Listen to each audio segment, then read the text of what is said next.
I would like to call the meeting to order. Our President Art is recovering from his latest operation, but he will be with us next time at our study. So I'd like to call the meeting to order. Please join me in the pledge of allegiance. I pledge allegiance to the flag of the United States of America and to the republic for which it stands, one nation, under God, indivisible, with liberty and justice for all.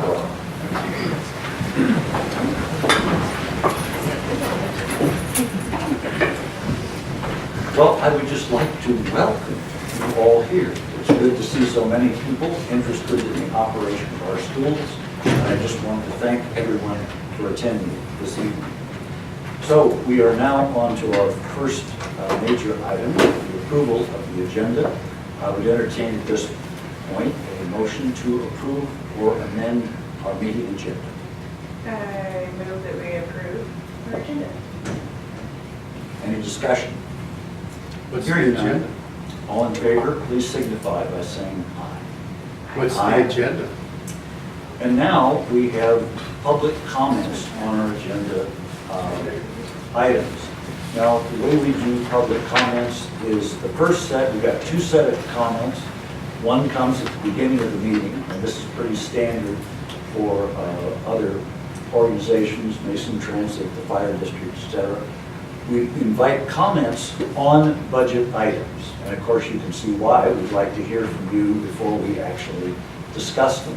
Then at the end of the meeting, we have another opportunity for comment, citizen comment, and that can be on any subject relevant to the schools that you'd like to share some remarks with us.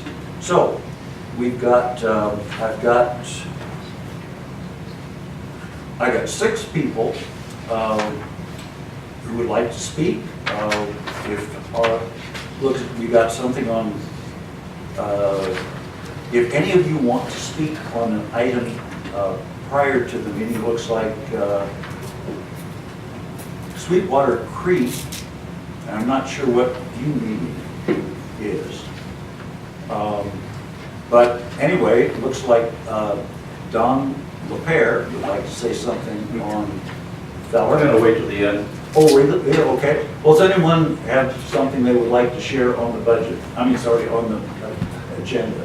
Although you can amend the agenda, I'd like to make a recommendation that we review that and potentially amend the agenda, because I believe you have a number of folks here that went to speak this evening on an item that's not an agenda item. Okay. That may have other plans, and that might be this. Okay, so we'll just go on to, I would entertain a motion for that, right? Well, we will amend I would entertain a motion at this point to amend the agenda to take into consideration the items that our superintendent has indicated should be included.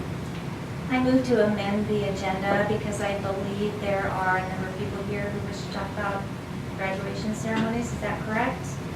Okay, so we will add that. I move to add that to the agenda. Is there any discussion?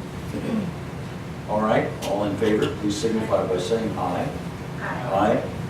Okay. Well, anyone who would, we are open for business. So if anyone is here specifically to speak on our graduation issues, which is now on the agenda, we can add that. And I would just welcome, I've got 2 people that specifically are on that. Dina Penhale and Sam Knecht. Okay. I'm Dina. If you'd want to come up here so we can. Okay. I don't know how this works. And your name is? My name is Dina Penham. Okay. It was brought to my attention by my students that attend the high school that there's problems with the arrangements for graduation this year, and that it was thought that it was too late to book the pavilion in Kitsap. But I called the lady and she said that she would be more than willing to go ahead and place us on the schedule, and all that would need to be done is the application to be filled out. And I know a lot of the students were not wanting to graduate from the gym because of the worry about there's not enough seating, not enough people, or not enough places for handicap accessible people to be, and families would be separated and possibly have to be in alternate viewing rooms. And so that was just my concern, and that's why I wanted to come and say that it's not too late to go ahead and put that application in if that's how it ended up going.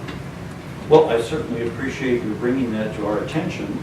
And is there someone else that also has a concern on this issue? Yes, please. Your My name is Wayne Connect. Yeah, okay. We were told that Come on up, there if you would. is only seating for 500 students, for 500 people in the gym. And that seems like a travesty for all these kids that are graduating, because they would only be able to have 2 family members appear, and everybody else would have to be remotely viewing the ceremony. This has never happened in the 22 years that I've lived here in Mason County. 2 of my children have graduated from this high school. I think this would be a real travesty for my granddaughter, who is graduating this year, to only be allowed to have 2 people come to her graduation. Well, so the concern is, that if I just so I understand it correctly, that we're scheduled to have a graduation in our own facilities this year, and on your information, there's not enough space. That's what we're here to find out. Okay. Mr. Campbell, there's seating for 1,800 people in the gym, not 500.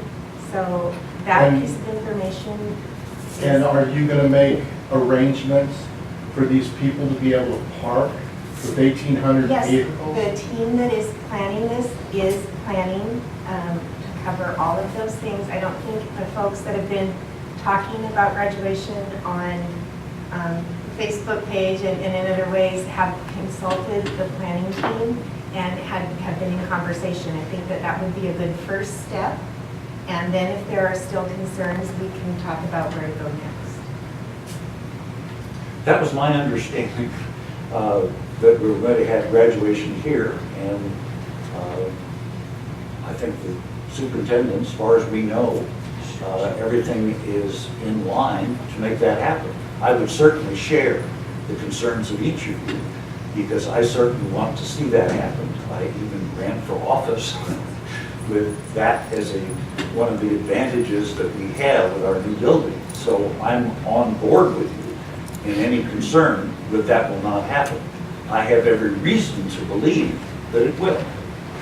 I thought we had discussed at one point too, a shuttle service to make sure if we had overflow parking, that we could get people in and Yeah, out I think comfortably. what is important and is that to address is, we are in an interim year, and I think that's part of where the students have some concerns, because our new facilities are partially done, Yeah. and I believe that's where part of the concerns come from.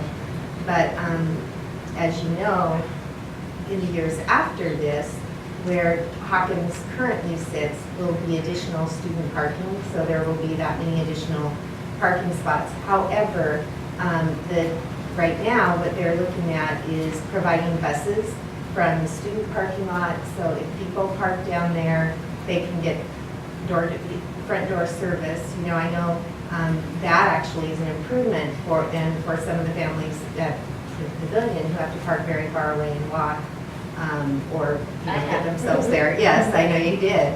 And so that is one potential fix for this year to make that parking situation better for our families. So is there going to be remote viewing, as it said, without possibility of not having sound for these people to watch the graduation? No.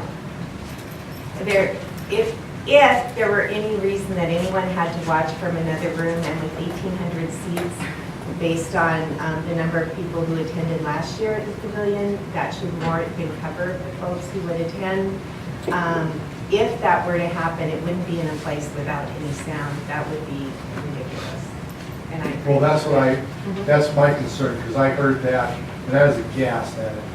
Well, Because we spend so much money for this school district, and then for you guys, with what was said, to turn your back on kids that are graduating, that have done their due diligence and gotten their diploma, not to be able to have their family be there and hear I that. don't think anyone actually said families weren't going to be there. I don't know where that information came from, and all I can say is that has never been a part of anyone's plan to exclude families from graduations.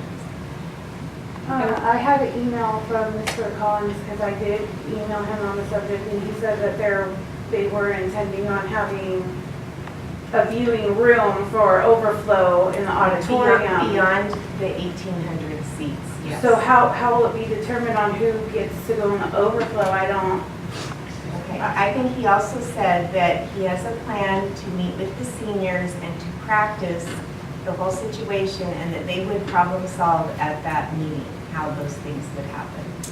Do we know how many people we had at the last graduation? It was just over 200. Okay, so we have room for 300 before we get into that scenario. I have a question. First, thank you for amending and making that comment to amend the agenda and getting everybody talking first. Yeah. But we have a ramp out there, I believe, right, for the handicap. And it's right there in front of the main door that goes right to the gym, right? Okay. I haven't been over there for a couple of days. Yeah, or it's weeks or lovely. months. And the So- back is street level. Yeah, and it's pretty good. So I want to make sure that it was right there in the front. We didn't have that. Yeah, you cannot build a new building these days without ADA accessibility Right. requirements. Okay. So that's good. Is it And possible? if there were families that wanted to or needed to sit in the auxiliary gym, that's also why we have an elevator for ADA compliance. Right. Is it possible to send out maybe a little email, kind of with some of the stats, how many people we had graduated from the pavilion, how much we have room for, and then ways to get in touch with the planning committee if they have ideas or suggestions? I think that's a great idea. I also heard an unsettling thing about what some of your children, some of the children here made it to the state wrestling tournament, that the principal was pulling down congratulatory signs about this. Now, to me, that's unsettling, because these kids work their rears off to get where they're at.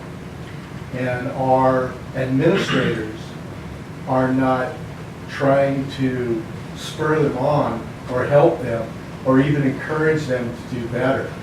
As citizens, we should be doing that for our children, to make sure that they know that there's a place for them.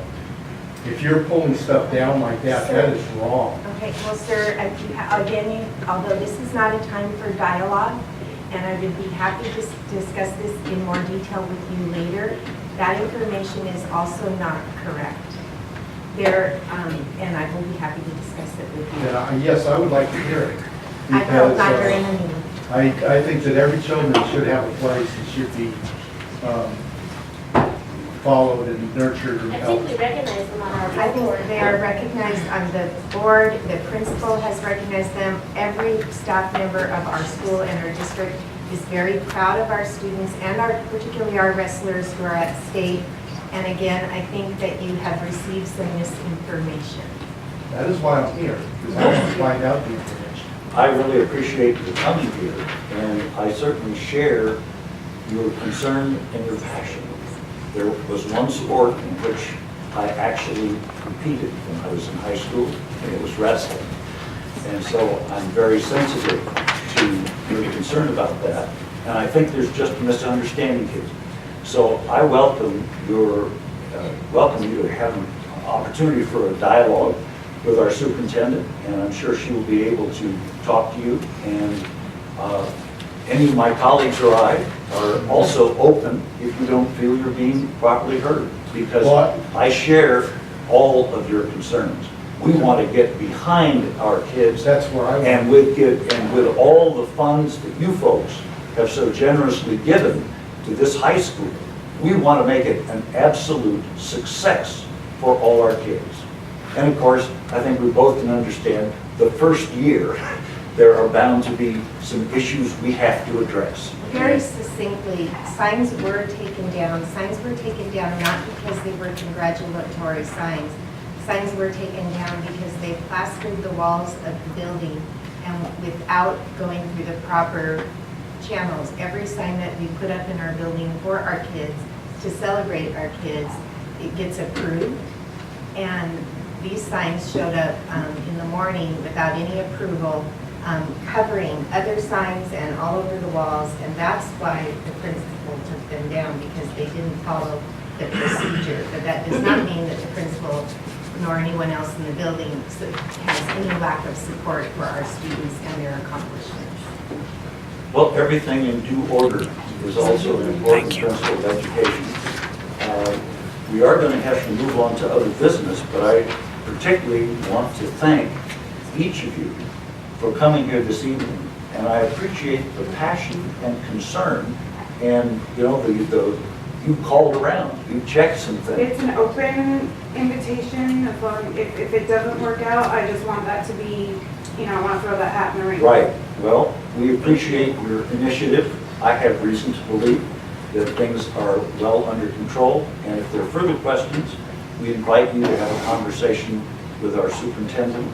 And Comment might be that you get a hold of all of the seniors, or get a hold of all the parents and give them some kind of information as to what's happening, because what it sounds like is all the parents are operating in the blind.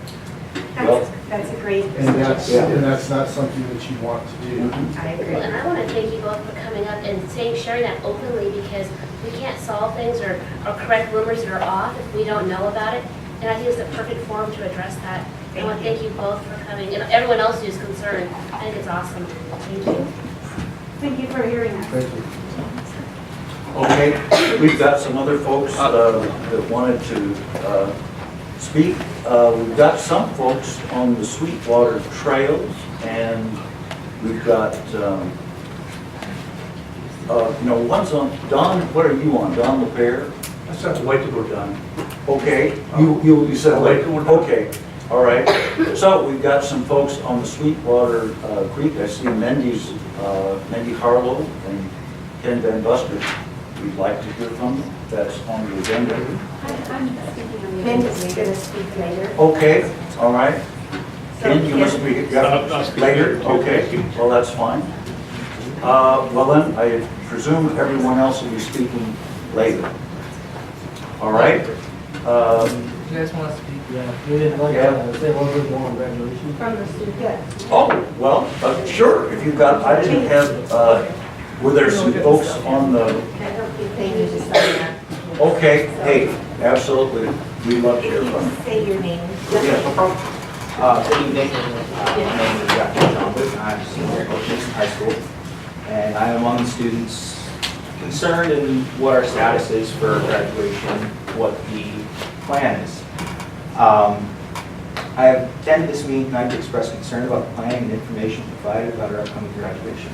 Recently, there have been quite a few rumors about parking, ceremony, seating, etc., all associations with graduation. The truth behind all these rumors is, the people are hearing and believing, is that no real information and answers to our problems and our concerns has been released, and we're rapidly nearing graduation.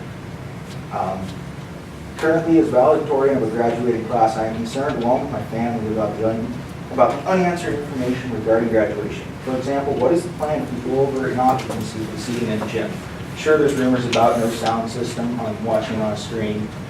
I would feel terrible if my grandparents, who are retired and resided in New Jersey, invest nearly $1,000 to fly out my graduation and have to watch my graduation on a screen, as with many other parents watching their kids receive their diploma. I know this may not be the case, and it may be a rumor, but how are we supposed to know if no information is being released? From an excerpt on social media by a district member, I saw the planning and discussion would begin at the month. That's excellent, but at the same time, planning needs to be addressed now. We need to get facts. I mean, for people flying in, coordinating airfare, lodging, these things don't just happen 2 months before graduation. They happen now. It's expensive, especially for retired individuals on fixed income. It's frustrating when I am unable to answer these questions that my relatives present to me, not just from a student's point of mind. That's simply because of the responses I receive. And how will the parking situation be held? Recently, we had senior night, a choir concert, followed by a Pee Wee basketball game nearly 2 weeks ago. Approximately 750 people attended that on campus, and it took 15 minutes to find a parking spot. Senior parking lots full, staff parking lots full, students were parking on the grass, along with parents, all around the building. I mean, that's a small fraction of what it's going to be at graduation. These questions continually are unanswered, and the responses we're receiving are, there's a plan at stake, there's a plan. What's the plan? That's the frustration that the students are coming to mind. I speak on behalf of many students and parents who may not have attended tonight but share the common concern that I hold myself. I understand there are many things happening in big decisions in planning for the school board. I do understand that, but at the time, it may not be concerning graduation because it is, 5 months away. But the bottom line is, it is time for answers from the committee in charge itself on our concerning issues instead of rumors and traces of information provided on social media and small fractions. Thank you for your time, Zachary Schomburg. All right. Can I ask your name again? Zachary Schomburg. Thank you, Zachary. My name is Jacob Stevens. I'm the senior class president here at the high school. There's a couple of questions I had regarding things. One of them was shuttle for parking. I was curious where do you guys plan on having everybody meet at for the shuttle? Well, there are a couple of things that are being looked at, and, one of the things that they're going to need to do is get some more information from senior class members and do some additional planning, and the administrators who plan this event every year are in charge of that, and they are both actually not in town this week. They had different things that called them away, so when people asked them questions earlier in the week, they weren't able to respond. But there are a couple of places that we're looking at. And the first one would be to use the lower student parking lot and to provide a bus shuttle from there. And another place that we were talking about, that they were talking about, was to use the parking at Beller or Belfair Elementary and provide bus service from there as well. So those are some things that they're looking at for a solution, again, for this year probably only, as the construction finishes up. But there are other potential places as well that could be. Another thing was, we were told from Mr. Collins that in the levy it was promised to the community that graduation would be in the high school, correct? My understanding, I wasn't here, not in the levy, but when they ran the bond to build the high school, I have been informed over and over again, and by my bosses here on the board, that was definitely one of the major conversation points that we had with the community, that part of building the facilities that the way that we did, with enough spaces for people that they have in them, is so that could be possible. Is that a good reason for you guys to stay stuck on graduation of high school? I didn't hear you. That is a reason for why it was planned. As far as the statement that people are stuck on it, I don't think that the administrators had heard a degree of concern until the last few days, or in my case, hours. So I don't know that saying people are stuck on it is quite the right way to look. That is the plan right now. Whether that would change or not, I can't address tonight. And one more thing, you said that the seating is 1,800 including the auxiliary gym. The seating of the gym.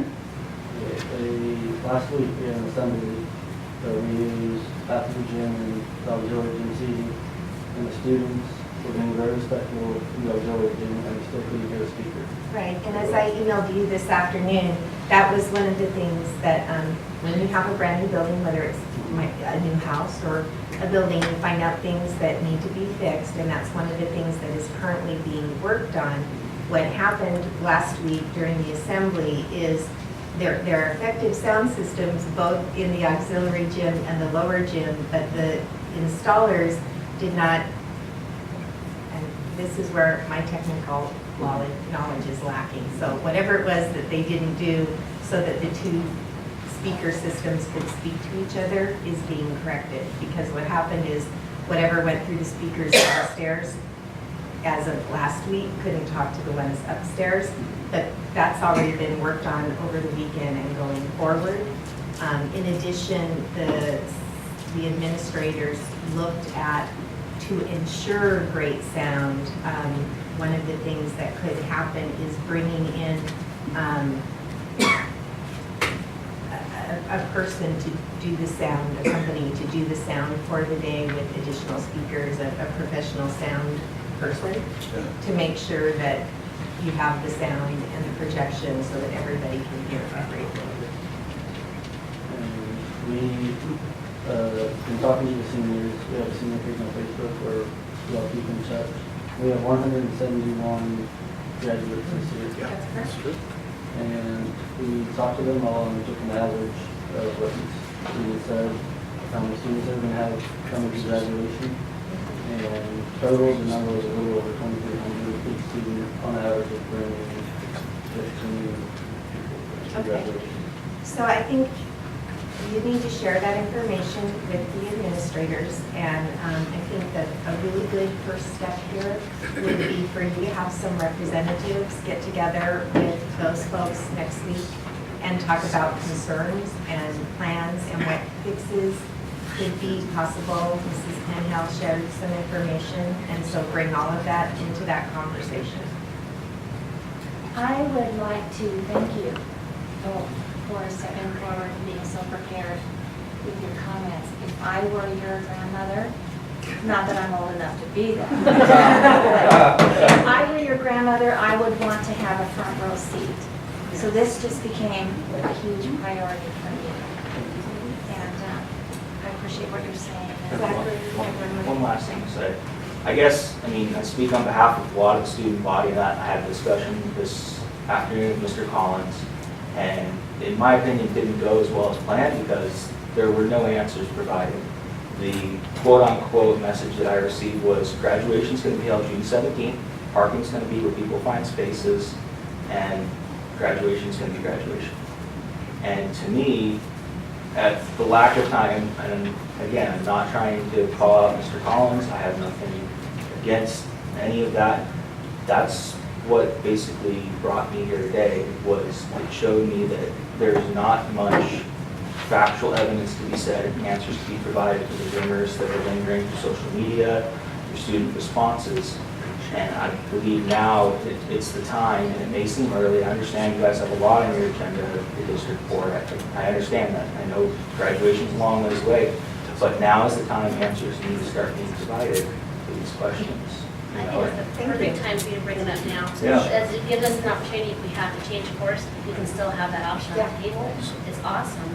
But So, can you get something out early next week that kind of gives us some Ms. Swafford stats? and Ms. Crosby have been the ones who have managed this for the entire past several years, and they will both be back on Monday, so yes, they can get something together and get together with students and get some information out to people. It's not that if we were to give you something, you go on that senior Facebook page, we can spread information pretty fast. And Exactly. that's the problem, is rumors lingering, a little bit of evidence and that. Absolutely. And when people go back to ask, what's the right answer? We don't have a right answer, because that was my purpose of going and discussing Mr. Collins today, and I didn't receive any answers. That's what basically caused frustration.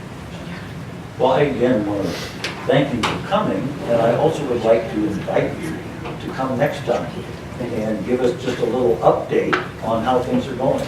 Sure. And any of us in the interim, you can always call us. Our names are right there, along with our phone numbers. And I really appreciate the way in which you guys have taken, and your colleagues, have taken seriously your responsibility as citizens to come to your government and say, this isn't right, we want things changed. And I like that attitude, and hope that that's one of the attitudes you take from your time here at North Mississippi. So thank you very much. Thank you very much.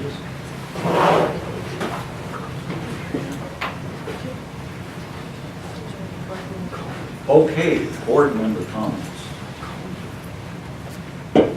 Me?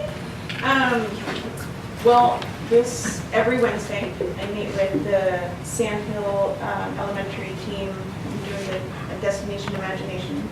So we've been working really hard with 10, 9, 8, 7, 6, whenever they're not sick, kindergartners. And we have two more practices before we go to in front of the judges, although the kindergarten is not judged in their team. The Sand Hill Seahawks is who we are. And it has been I have learned a whole new level of patience, because we're not allowed to, we can only guide and help them, but it's all their idea. They have to make their own costumes, they have to make everything, and we're not allowed to even cut paper. They have to do everything. So it's a learning experience for all of us. I'm still standing.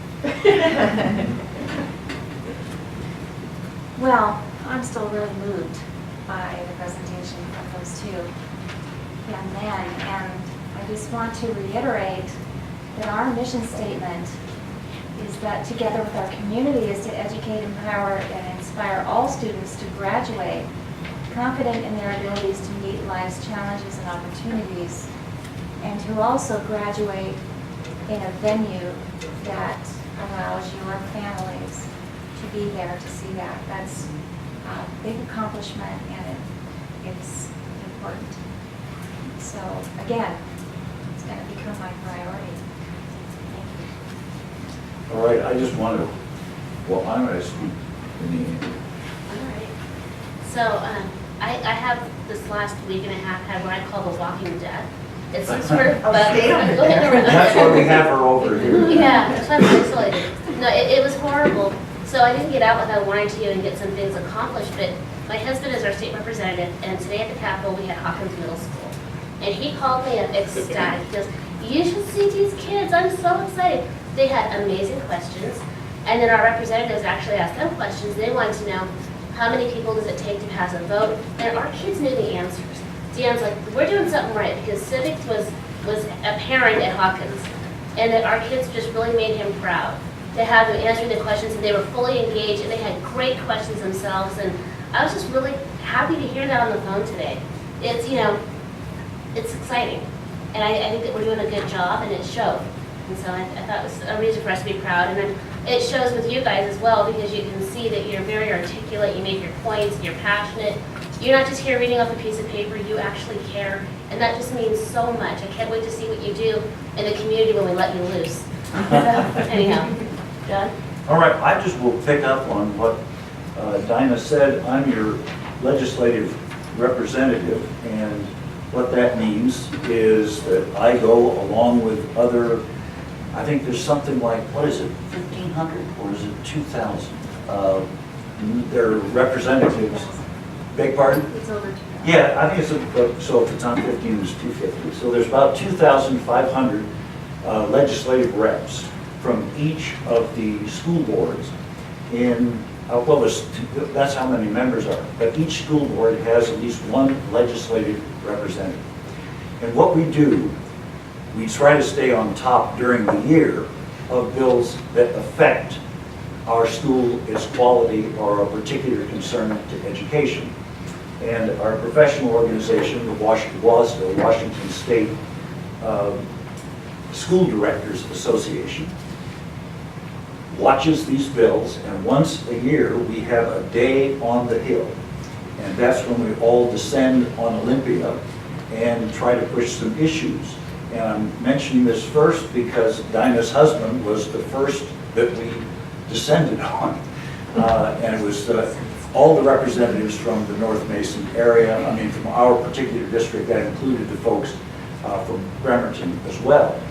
And I guess I won't mention them all here. We do have on our website, Denise keeps you apprised. I send on that to her, and she puts on our website the agenda of issues that our professional association, Washington School Directors Association, the bills they're watching, et cetera, et cetera.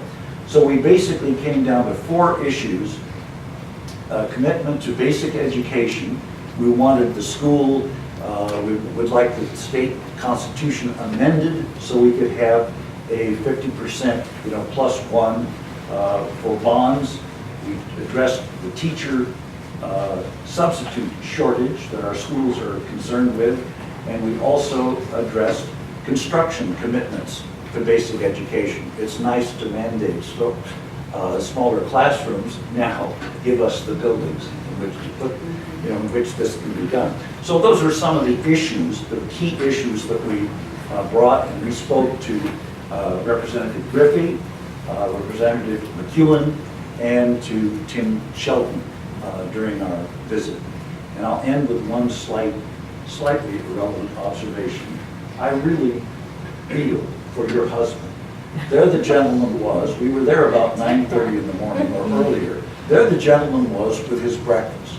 I could see it in a, one of those paper mache, environmentally correct carton. The gentleman couldn't get to it. And there we were talking to him, and he would open and close his, anyway, I think Representative Griffey does a wonderful job in listening to his constituents, perhaps at some inconvenience to himself. And so it's fun to represent you in this district in that way. I was also at the Chamber Gala, as was our superintendent, and today I took a tour along with my colleague Art, our president, who is not able to be here this evening, of the James Taylor High School. And it is really going to be a very handsome building. I love the pattern on the floors. I love the quality of things that are going into that building. And I think we will have another school that will continue a great tradition and even surpass us in the quality of education we're able to offer. Our student comments. So I've seen a couple different posts on Facebook. This is kind of going back to the whole wrestling and support thing, and I just wanted to let you guys know that it is definitely not true. Those students, there is many posters and signs on the walls that have been, that people went through the proper steps to get those approved, and there's definitely enough support. Like those pieces of paper on the walls that got taken down are minuscule. They're nothing compared to ones that are allowed to be there. So there's more than enough support. I saw them up Highway 3. Yeah. That was like- kind of cool. Like it's good. They don't, like the ones that got taken down were just pieces of paper that said made it to state. It's cool, but I wouldn't say that they were lacking support when they got taken down. And I don't feel that we should bash the principal, or anyone should bash the principal just for doing his job. Also, me and Kenzie are working on the mock car crash, and it's going to be on May 3rd and 4th, and it's going to be quite ridiculous.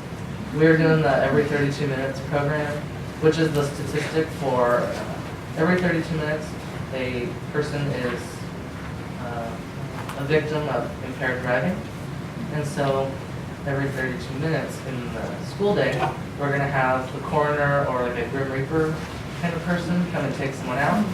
And no, they take them out. Like they're going to put them on the gurney and put a sheet over their body, and they're going to go for a little retreat at the Scylla Inn. I don't know where that's. Yeah, the Scylla Inn. And be away from. Graveyard on the hill. And then they're going to stay away from family and friends and no communications for until the next one. Oh. It's So going to no be cell phones, no texting. no stuff. Well, everyone's going to be aware of what's happening. No one's going to Are they gonna live through that? They're gonna die. We tell them before, it's like, hey, if you're going to fill out the application, you have to know that you can't use your cell phone. Then you're gonna die for 24 hours. That's what it Oh, that's is, right? right, survive this, yeah. Yeah, and it's going to be pretty, like, the parents know not to drink and drive, like, but it's going to be impactful for them too, kind of like a refresher. The ones that get selected, we're going to have them maybe go through their student's room and get like a bag of things that they would want to bury their student with. And there's going to be an assembly the next day to talk about it. And I've talked to some counselors, they're reserving like the whole week to be able to talk to the students about. So they're actually gonna go into a classroom with a gurney Mm-hmm. and Every 32 minutes. randomly pick a student? No, well, we're going to have, since it's such a big commitment with the Oh. overnight retreat, we're having it pre-planned and everyone, Okay. they're not going to know what time it's going to happen, but they're going to play a pre-recorded dispatch of the incident, and usually they don't give names and dispatches and everything, but they're going to kind of give like a background story so that it makes more sense for everybody, and then they'll go through it. Wow. It's going to be pretty intense. I have a question. Last year, we do our monthly articles, there was 1 month in the year that we didn't do one. Could we have him maybe do one on this? I know it's a big ask, but it sounds like something we should really address. We want to, like, people, I've heard some concerns like, oh, we should have it be a surprise. No, because we don't, like, if we just have that big of an event as a surprise, there would be so many complaints. Because there's gonna be, like, we're gonna have fire engines and ambulances, we're gonna get a helicopter to airlift a student out. And if, you know, if we don't communicate as much as possible, there's gonna be so many rumors. Like, this is gonna be bigger than what's going on here, and there's already rumors going on, so. So we're trying to let everybody know, and we're like guaranteeing them, it's like there will be just as much effect if everybody knows. Just like seeing your peers or your child or your student in a body bag or, you know, laying over in the hood of a car, covered in blood. I think that'll be trouble. So, Yeah, great idea. Did you have a comment you'd like to add? Oh, no, it is. Well, okay, thank you very much. When will this occur? May 3rd and 4th. So the 4th is gonna be our, Oh, okay. like, recap assembly, and the students are gonna write letters at the retreat thing, they're gonna read them, and then the 3rd is gonna be the crash and the every 30. So, could you give us some times on that so that we can maybe, Yeah, I can, I'll leave it okay, all right, thank you. Thank you. All right, we're we're at the consent items, and I won't read all of this, but the consent agenda enables the board to deal efficiently with matters that have been delegated to the superintendent, but by law must be approved by the board. So, is there any comment on the consent items that anyone would like to make? I would like to ask that policy 4215 be removed for separate consideration. Okay. Dr. Campbell, I had written on the thing there that I wanted to talk on an item on the consent agenda. I don't know when it's appropriate. Yeah, at the, Is that 4215? Yes. Okay. well, Do we need to remove it then, Ken, or do you just want to speak to it? I just would like to make a quick comment if I could. I'll rescind that. so the effect of that would be for him to speak or not? Yes. Yeah, okay. Yeah, Ken, I'm go ahead. sorry I didn't speak up earlier. Thank you. Ken Van Busker, I just wanted to make a brief comment. My wife Peggy got called to work and she agreed with both of us that we really appreciate the policy being upgraded to cover those vapor cigarettes and that. The one hard problem is enforcing it on the feller trails. And signage would be appropriate, but enforcing is really difficult. And I think that's something that should be considered if any sort of a future trail or future park on school district property happens. So that's all we wanted to have. So thank you for upgrading that. All right. I move that we approve the consent agenda. Okay, are there any other comments? All right, any discussion? All right, hearing none, I would entertain Laura has moved to approve the consent agenda. All in favor, please signify by saying aye. Aye. Opposed, same sign. Okay, we are now.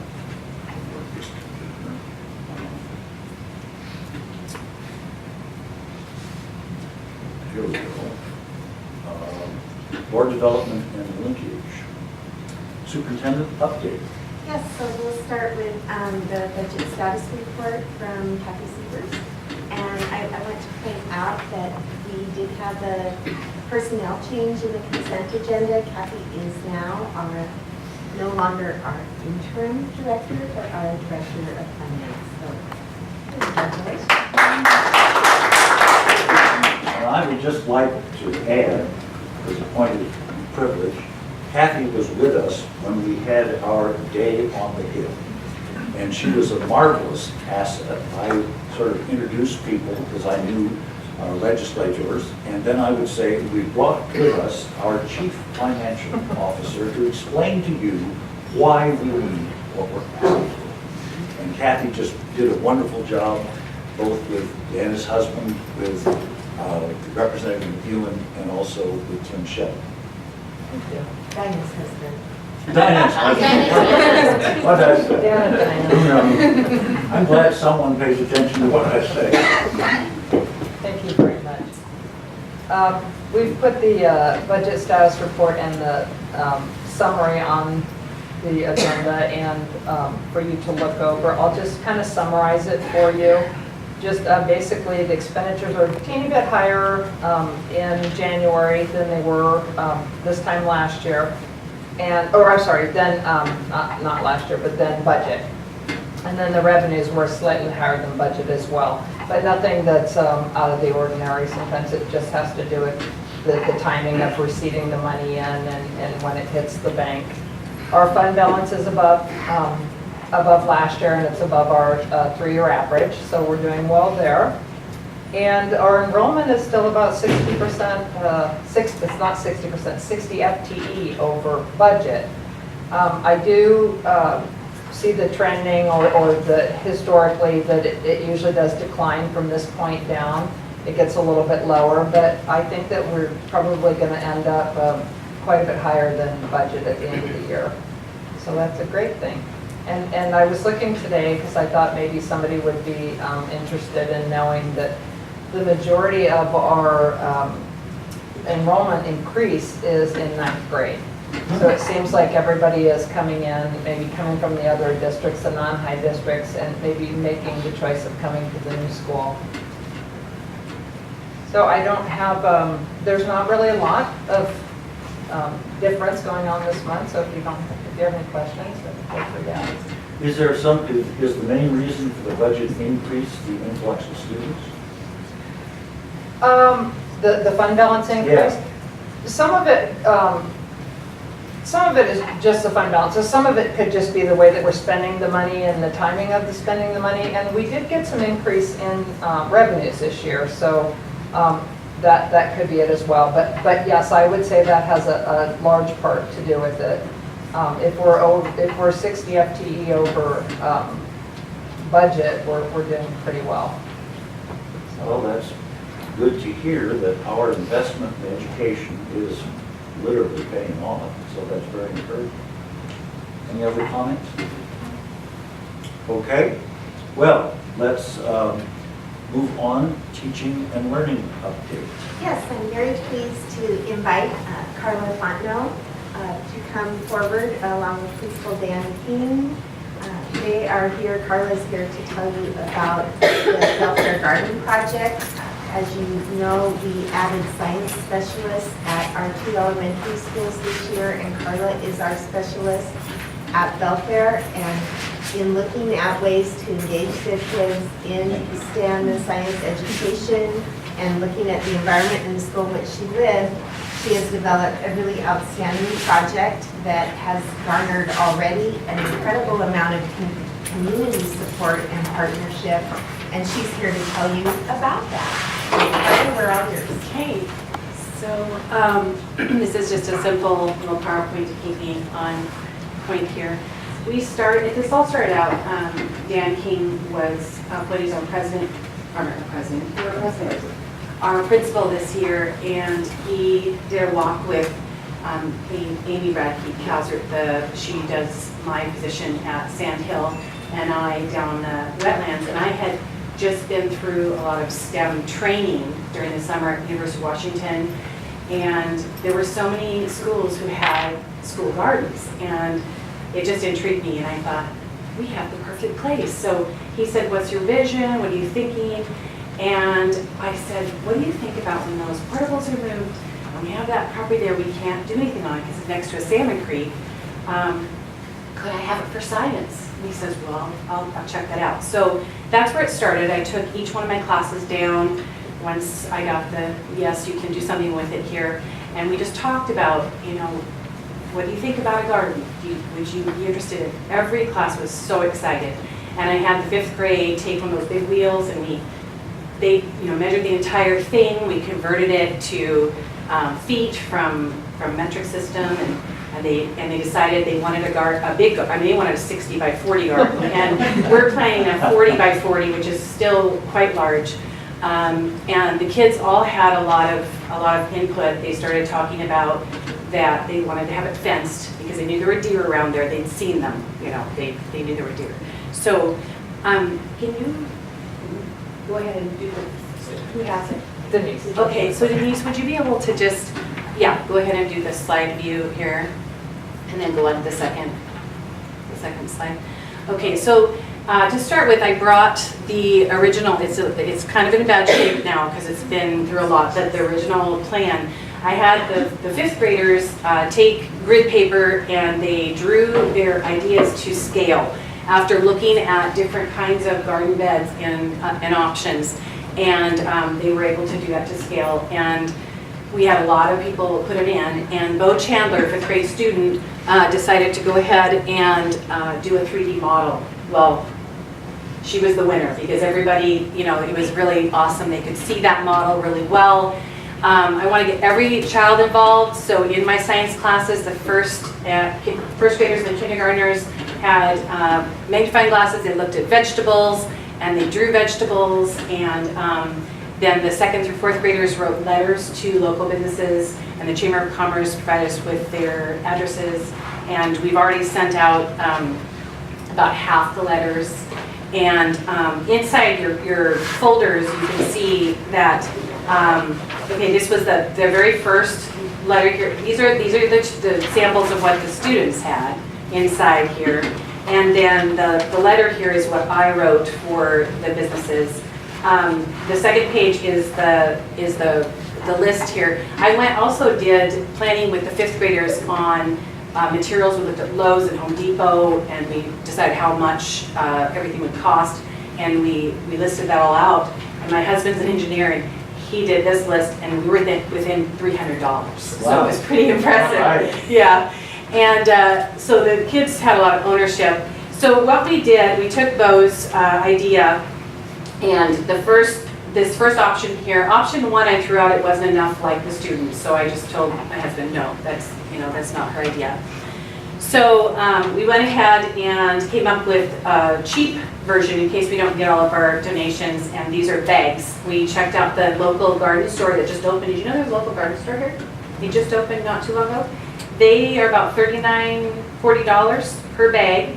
And so if we can't get enough money, which I don't think it's going to be a problem because we are almost there already, we would use the bags. The second option is the one that is closest to Bo's idea. And so there's a large one in the back, and that's the one we actually chose, which is option 3. And then the last one here is one that we thought was kind of awesome because it has a lot of square footage for planting, and you can put things up on the side of the garden, but it's much more expensive, and we don't know how much money we're going to get in the long run. So we want to eventually partner with the North Mason Master Gardeners. I have one who's already called me, and I haven't even called them yet, so I'll talk to her and see. We'd love to have them kind of help us this summer, end of the summer, when we're able to get in there. And then we also would like to, eventually, if we can actually grow things, we'd like to be able to maybe partner with the food bank. And so this is a community garden. We really want it to be a community garden. The next thing, this picture here is landscape fabric. We're going to cover the entire thing with landscape fabric so we won't have a weed problem, and it will be easy to maintain. And then the right on the back, second to the last thing is, so far, these are the donations we've received. And on all of these, on all of the items where it tells the cost, we've also deducted the donations on the right side so that you can see how close we are. If we don't have the greenhouse right now, we're within $1,000 of our goals. So, and we haven't even we probably sent half the letters. So the community is really, really coming forward, and they're real excited. Almost excited as I am. And then the very last thing, these are the new generation science standards in Washington State. We have to hit those. These are potential things that we can hit with having the garden besides doing my science classroom. So these are just a few of them since then. We've had I spoke to the Lions Club president. I presented at the Kiwanis Club, and the Eagles Club has given a nice donation. So, and we also got lumber from McClendon's, and we just got it hauled up to school. So 2 huge truckloads. Wow, all right. Yeah. In a community that so much It's is a wonderful asked of community. with It's so many- amazing. Yeah, Yeah. because people are asking for Right. so many things, and for you guys to People come. are calling me I haven't even reached out to yet, so it's pretty exciting. I had a couple questions. I saw that you had a compost bin. Where's the compost coming from? We will have a lot of compost because when you pull things up, you're Oh, going to you're just have. gonna keep doing that? Yeah, absolutely. And we're doing mulch on the floor of it. So if you do spill soil in the mulch, you just kind of, then it's going to be an organic garden because we're right by the creek and there's salmon in the creek. So the kids really need to learn about organic gardening. It's really important. And there'll be some flowers because kids want flowers too, so we have to have flowers. But we have the center one, if you saw, we have the U-shaped in the center. We have a community garden, and we have one for the garden club who meets up at Bill Fair. So, anyone could use the community garden.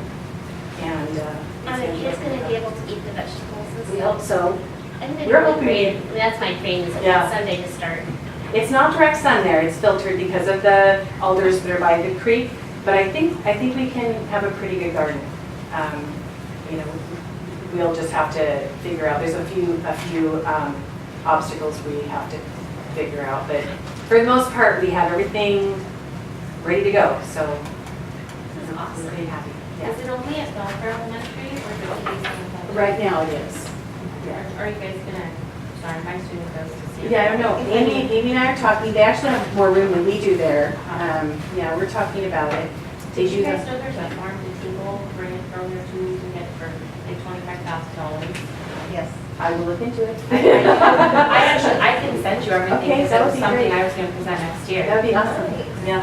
I've already been writing grants, but I didn't really All have right. one. Well, friends, we need to move along, so. Okay. And one thing, although you guys are talking and Amy is exploring the garden project also at Sand Hill. Sand Hill also has some unique hands-on experiences that they're working on with the trail system Yes. near the school as part of their STEM Yes. thing. And Amy will come and talk to us about that at another time. Okay. So just one question, Carla, how much time do you have with each grade level? 40 minutes. In the day? We're hoping we might be able to increase it to 50. So that's 5 days a week? Yeah, every day. Okay, all right, thank you. Yep. Okay.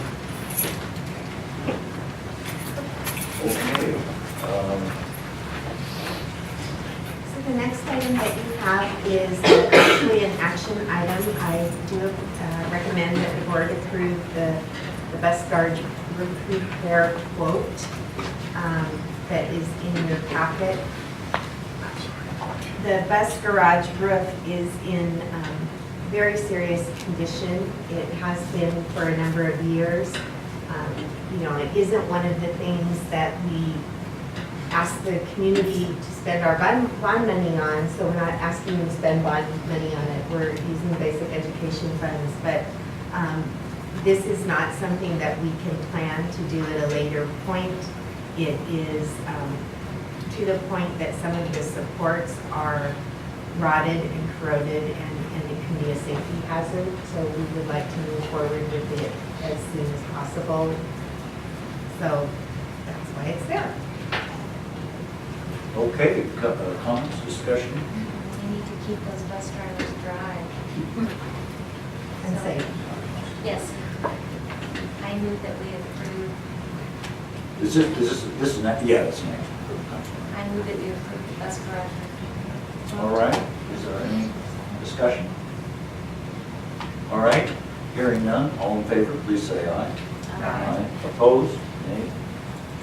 All right, we're now into our, let's see, where are we? Budget guidelines. So I have presented you, as we do every year, with a tentative budget timeline. It is definitely tentative. It's kind of the parameters of when we think we'll do the different parts of the budgeting process, and obviously, with the exception of when we bring a completed budget to the board to discuss and then vote on, those dates are kind of set in stone because we do have the deadline. But we also present the guidelines that we will use to develop that budget. And our guidelines, as you can read, come from our board, ERs, our executive requirement for budget planning. And we work to ensure that our budget is consistent with the priorities that the board has established, that we present it in a comprehensive summary format to the board and the community, that we adequately describe any major initiatives and funding resources. We compare the amount of actual expenditures in the most recent budget year to what we budgeted, so that you can kind of see, are we on target, are we being frugal and appropriate in our budgeting?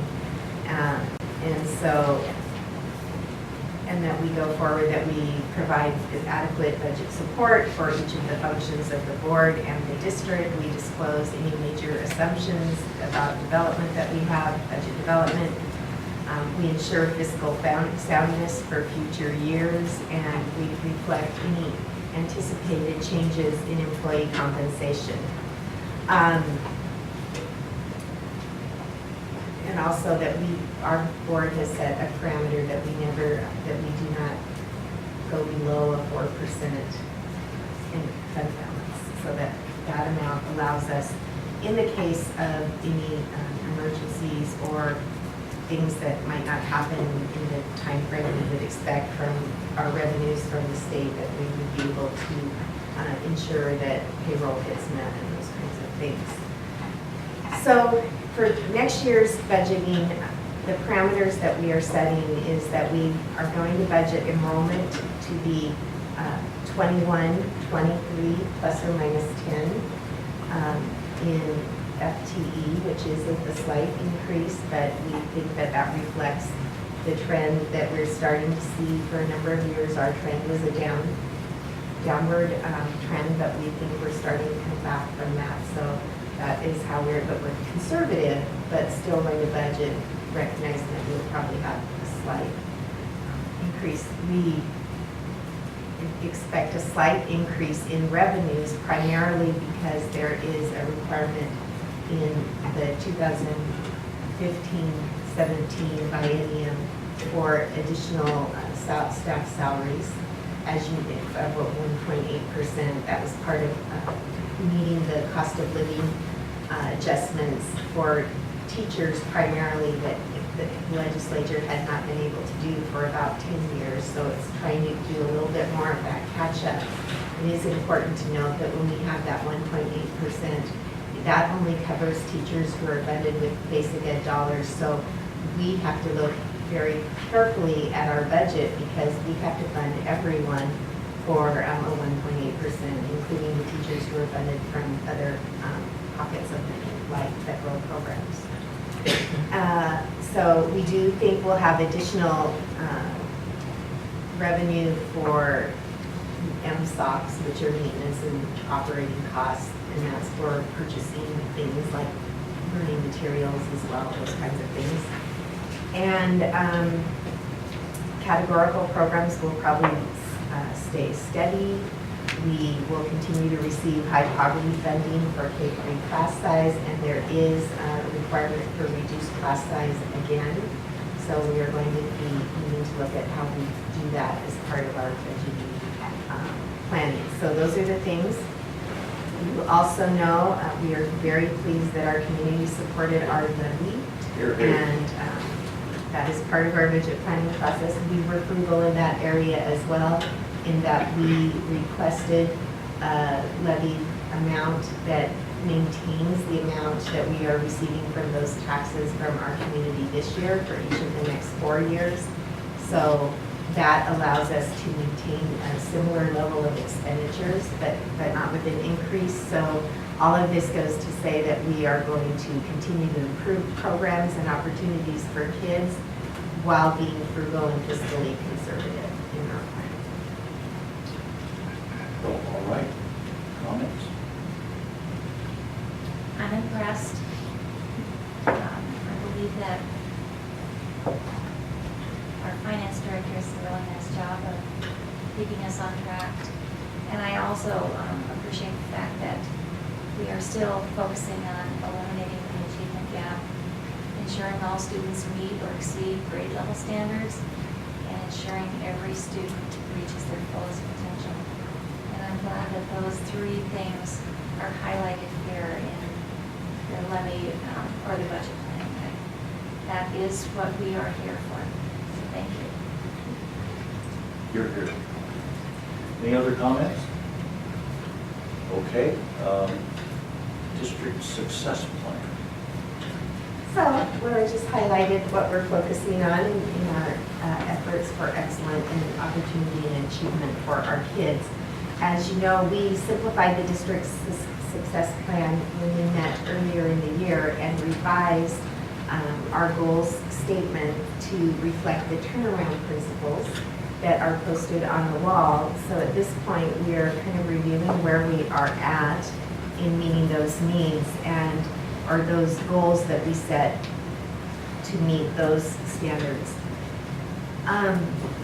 So we have begun to do some very specific district-wide training on helping provide our teachers to engage with using technology to better support our kids in learning and being prepared to eventually provide the kind of classrooms that our students are ready for in using technology as a learning tool. We are also very focused on ensuring that our teachers use and understand and use the tools of the Danielson framework to ensure that they are using best practices in instruction in the classroom every day and continue to train all staff on that model. We also have further emphasized the training we began a year ago with the Learning in the Fast Lane work on strategies for improving instruction and learning in the classroom. We have supported that by introducing this year in August, we did a very heavy teacher training. We had about 60 of our teachers participate. We anticipate a follow-up this following summer in GLAD training, guided language acquisition and development, which is a training in best practices specifically targeted at ensuring that you use practices to ensure that second language learners can access the English language instruction that's happening in the classroom. But it's also very effective for students who are struggling in a variety of ways. And the strategies allow for students who access learning in more non-traditional ways. So the strategies are very positive for students, for example, who are kinesthetic learners like myself, who really don't do well by just sitting and listening, but need to be up and moving and involved in the learning. So there are a lot of really exciting strategies that are getting trained and starting to show up in our classrooms. We also have introduced now in K through 8 a very strong new aligned curriculum. It's very rigorous, aligned with the Common Core standards, but really certainly what we need to prepare our kids to be prepared for the workforce. Because one of the things that we know as the workforce becomes more and more automated and more tech-driven, the standards that we had for what kids needed to know and be able to do when they leave our schools have increased. And that means that by the time they get to high school, like these guys over here, they need to know a lot more than they did before. And so our new Eureka Math curriculum in its first year, K-8, although we had some grade levels pilot last year, is showing really great things, and we're excited about what we're going to see for kids in classes moving forward and being prepared. And as we move into the next couple of years, we'll be talking about moving algebra, where we focus our algebra instruction and really starting to look at, not just starting to look, but making it happen to move algebra from an expected 9th grade course to an expected 8th grade course. So that that gives our kids an opportunity in the middle school then to access a high school credit, but it also gives them an opportunity to have more options in their school day here in high school, and also the opportunity to get deeper in the math and sciences or technology as they prepare for work or college or what comes after high school. And finally, we are working to develop the skill and the access of our staff in using data and also our students in looking at our data about our learning and setting goals either for classes or individuals, and how we can look at what we're doing to determine what needs to happen next and do the right things and not waste people's learning time on doing the wrong work. So we're very excited about that. That's where we are. Comments, observations? I love that we're working with kids and moving around in the classroom. Because I was one of those kids, I just couldn't sit still very well. And so, yeah, they have an opportunity to move and learn at the same time. I think that's great. And I loved your final comment about not wasting learning time. I also was one of those kids that said, oh, come on, let's get on with it, you know. So if we can focus them on where they need to be, that would be really advantageous, I think. So, good job. I just wanted to add, one of the things that impressed both Art and myself when we got our tour of the James Taylor High School was the way in which some of these strategies are literally expressed in the architecture. And I think we've seen the same in the high school.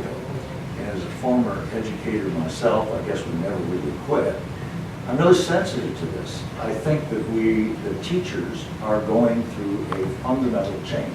And I know that if I were to return to the classroom, there are things that I would have to learn to do about accessing information via computers to display on screens, et cetera, in a way that is much more intense than I ever did before. And that part of the discovery process of learning is directed differently than it was for a long time. I could say my generation, but look at my generation goes all the way back to Cicero. I mean, this is how we did things for centuries.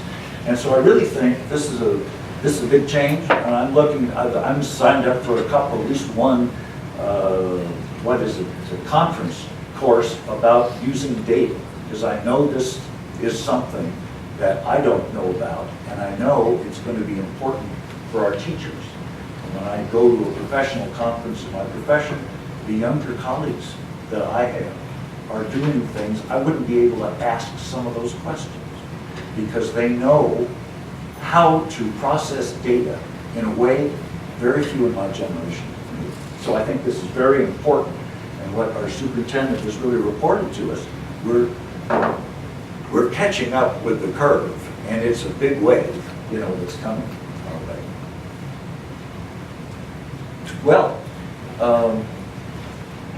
thank you for indulging me on that. There's a lot of pressure built up in there. So now we're on to an important, also a very important item about our future direction, the Sweetwater Creek Water Wheel Trails. Mindy Harlow, community member, is going to speak and make a presentation about this. And then I will have some comments and a recommendation for the board. But I think at this point, Mindy is the most informed person, and so she's going to. Can I have a PowerPoint? Is it okay to just plug into it? Okay. Denise has got it. Okay, great. So I guess before she gets it loaded up, for those of you who don't know me, I'm Mindy Harlow. I'm the Executive Director of the Latino Salmon Enhancement Group. That is the nonprofit organization that runs the Salmon Center. We do a lot of education and habitat restoration and research. So, okay. So Denise, it's inside the folder called Sweetwater Creek. It's at the bottom. Oh, no, that's a different one. It's, yeah. It's the second yellow one. Up, yeah, up, down. The second one. There. Okay, that one right there. So, is it okay if I stand to? Sure. Okay, because I'm going to be pointing at the screen quite a bit. Just don't touch it because it will advance your. Oh, okay, that's great. So thank you for the opportunity to come and talk about this project. I think it's going to be a really good project for the community, and I am anxious to talk to you guys about it and inform you kind of what has been going on over the last couple of weeks, actually a couple of months, with the idea of this project moving forward.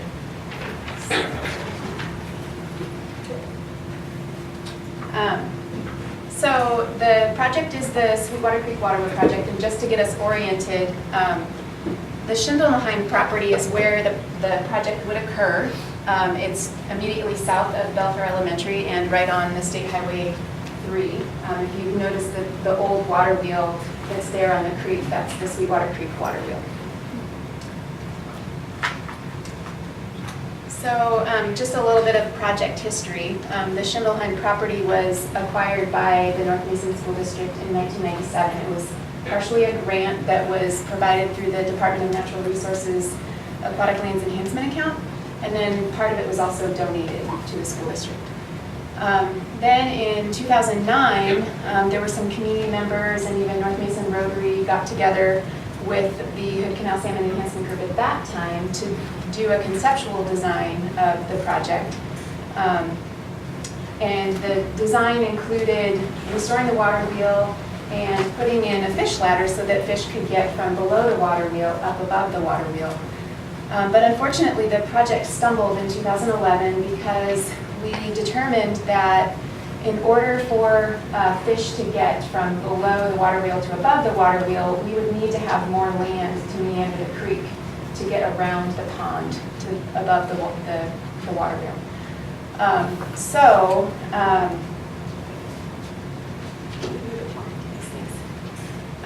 the parcel that needed to be acquired is this one that's in red. It's kind of nestled into the Schindelheim property. So in the fall of 2015, Dr. Brian Peterson, who is a project proponent, acquired that property with the intention of donating it so that it could be restored and could be part of the overall restoration project. So the project could potentially move ahead. So I want to give a little bit of a shout out, actually a big shout out to community members who have donated $14,315 in cash to pay for the land survey, updated conceptual design, and 30% construction design, which is something that is required by funding sources most of the time if you're going to ask for project funding. So there were actually 26 private donors that came up with that funding for us. So this is the new conceptual design. We worked again with Bruce Dees and Associates to complete this. And there is a ADA compliant trail that goes all the way around the pond. There is the stream has been rerouted with basically a fish ladder that's very long that goes around the pond.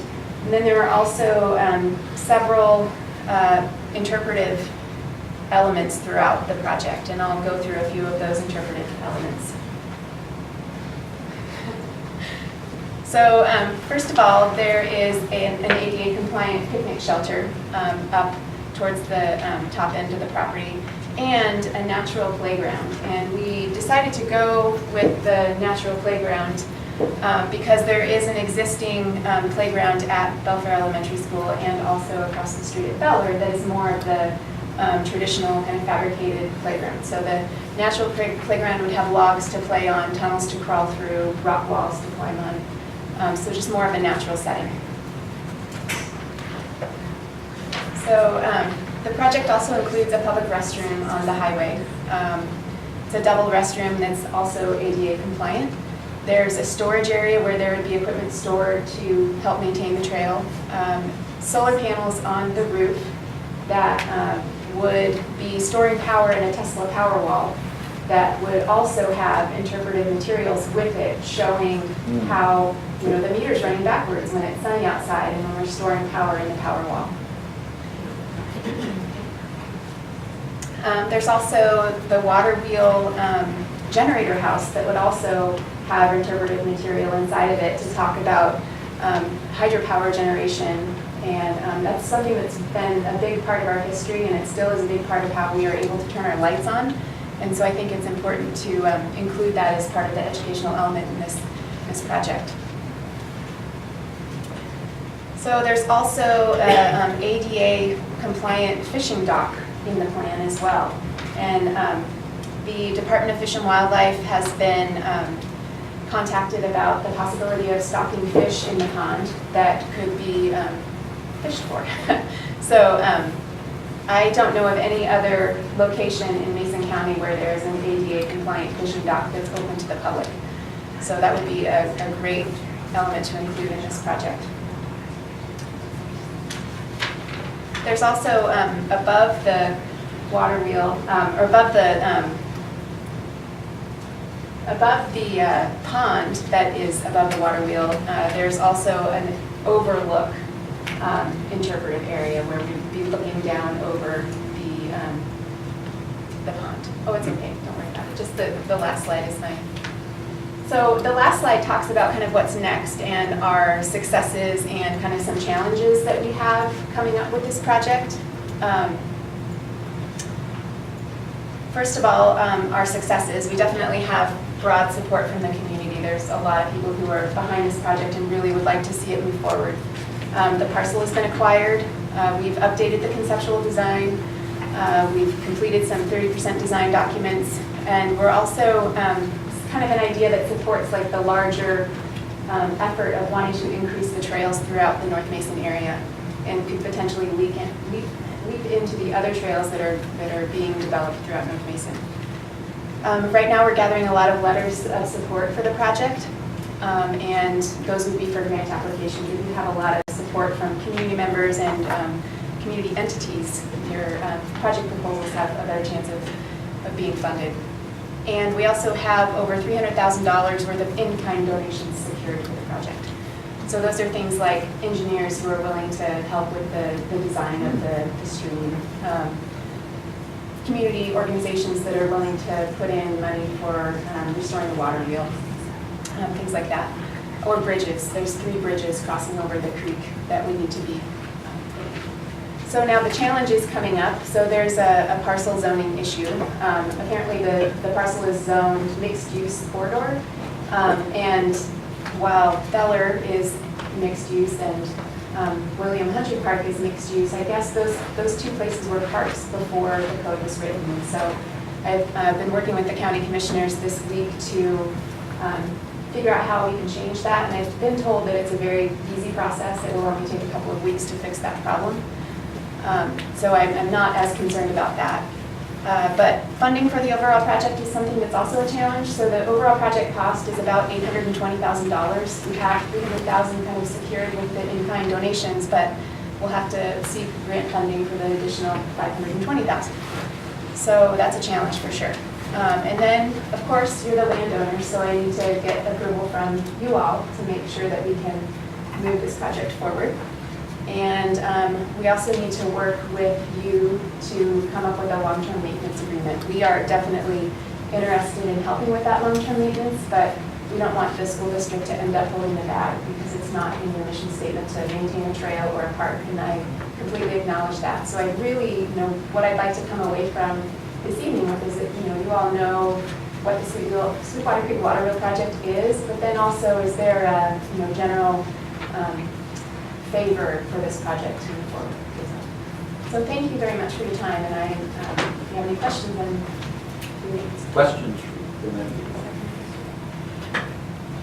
Mandy, could you just say a word or two about the,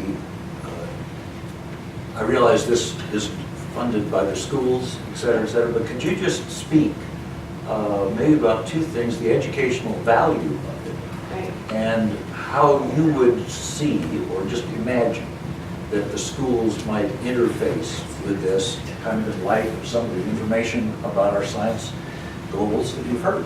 Yeah, so its location is key. I mean, it's right next door to Belfair Elementary School, and so I see that there would be, I can envision that there would be a lot of opportunities for kids from just Belfair Elementary to head over to check out what's happening with the solar panels or the water wheel generation. Also, it's right across the street from Feller, where there's a large parking lot for buses, and so kids from other schools throughout the North Mason district can come and learn about water wheel generation. And another thing I didn't point out during my presentation is that we currently release about 120,000 fall chum from the RSI that's up the creek, so above the water wheel. And so a big part of that project was educating folks about the salmon life cycle, educating kids about the salmon life cycle. But unfortunately, those salmon right now don't get to return. They don't get to get beyond the water wheel. And so restoring this creek and making it so that salmon can get beyond the water wheel is definitely part of that salmon life cycle that we need to continue educating kids about and let them see the fall chum coming up the creek. So that would be an educational opportunity, partly for the kids, but also for the community Right. about salmon, life cycle. Yeah, and power generation in our community. So my question is, you have started working on this project on school district property, and now we're just now hearing about it. And if you don't get the support and approval from the school board, all that you have done will have been in vain. Right. And I guess there was an assumption that when the parcel was purchased back in 1997, that this was what it was intended for. And so there was an assumption made that was definitely, what happens when you make assumptions. There was definitely a mistake made there that, maybe we got the cart before the horse, for sure. I feel that for sure. I know that there was a lot of, there have been a lot of rumors going on in the community and then newspaper articles talking about the project. So yes, I acknowledge that there was some cart before the horse issues. I was kind of surprised. I was reading our agenda, and I was asked to tell my husband a little bit about it. He goes, "Oh, I know all about that." And he's very excited about the project, but I'm surprised that he was informing me instead of me informing him. It seems kind of strange that we were left out of the loop. Yeah. And I actually met with your husband back in January. I was there for a legislative outreach day for our group, and he ended up asking me about it, so we talked about that. And I think actually, the district was approached in the late fall, and we had a conversation. We had a lot of questions that we needed our attorneys and other experts to answer before we could bring it this far to the board. And so although I think there were one or two of our Friday updates where I said this was going to be coming, we weren't ready to be able to answer some of your questions or be able to even engage in a conversation with Mindy's group about what we would need or wouldn't need until very recently, until all of those people could provide answers to questions that we had. So.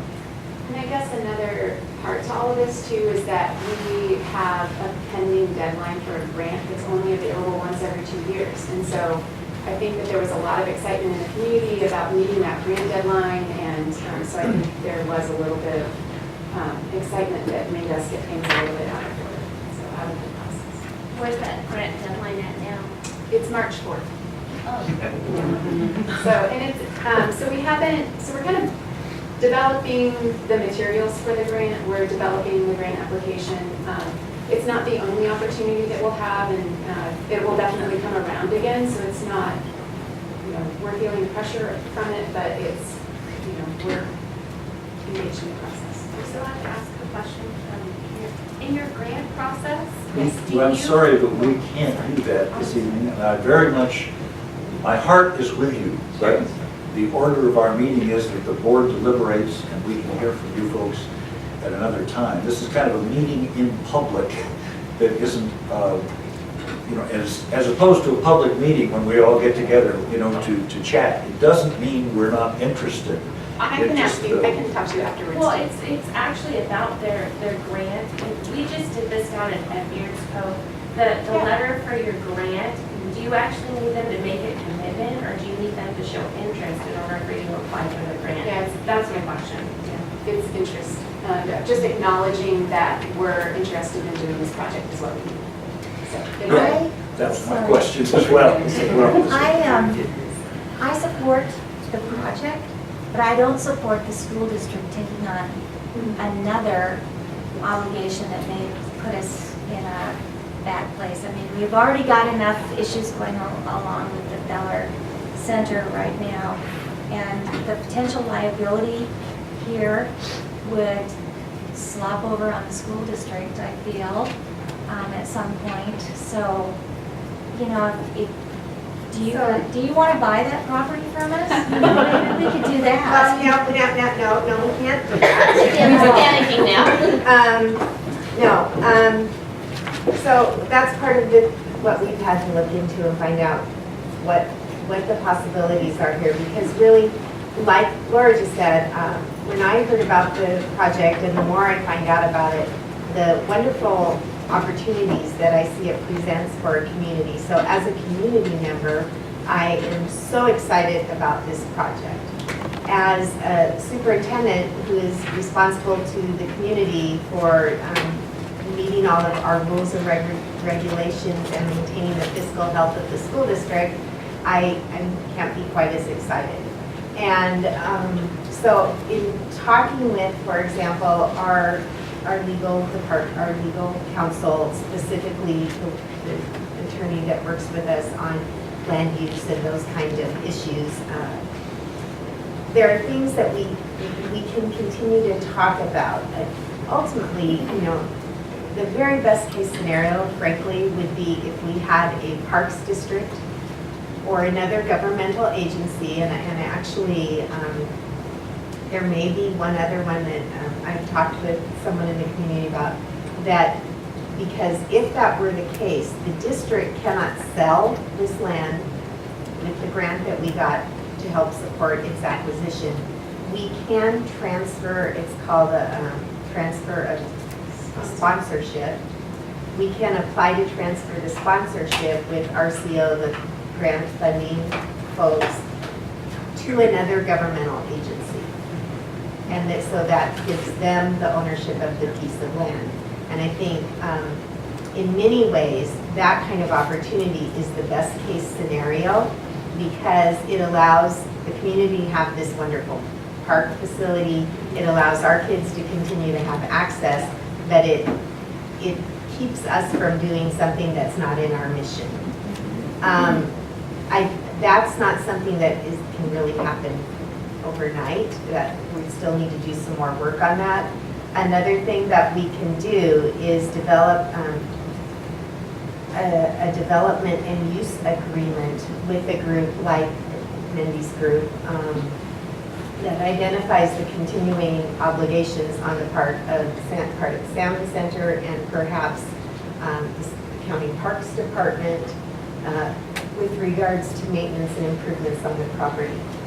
We would want that to be a very specific thing, and we need to do further work on that. If we had those kinds of things in place, then it just comes down to something that Mindy brought up in the conversation we had too about, you know, there is the long range viability of the group.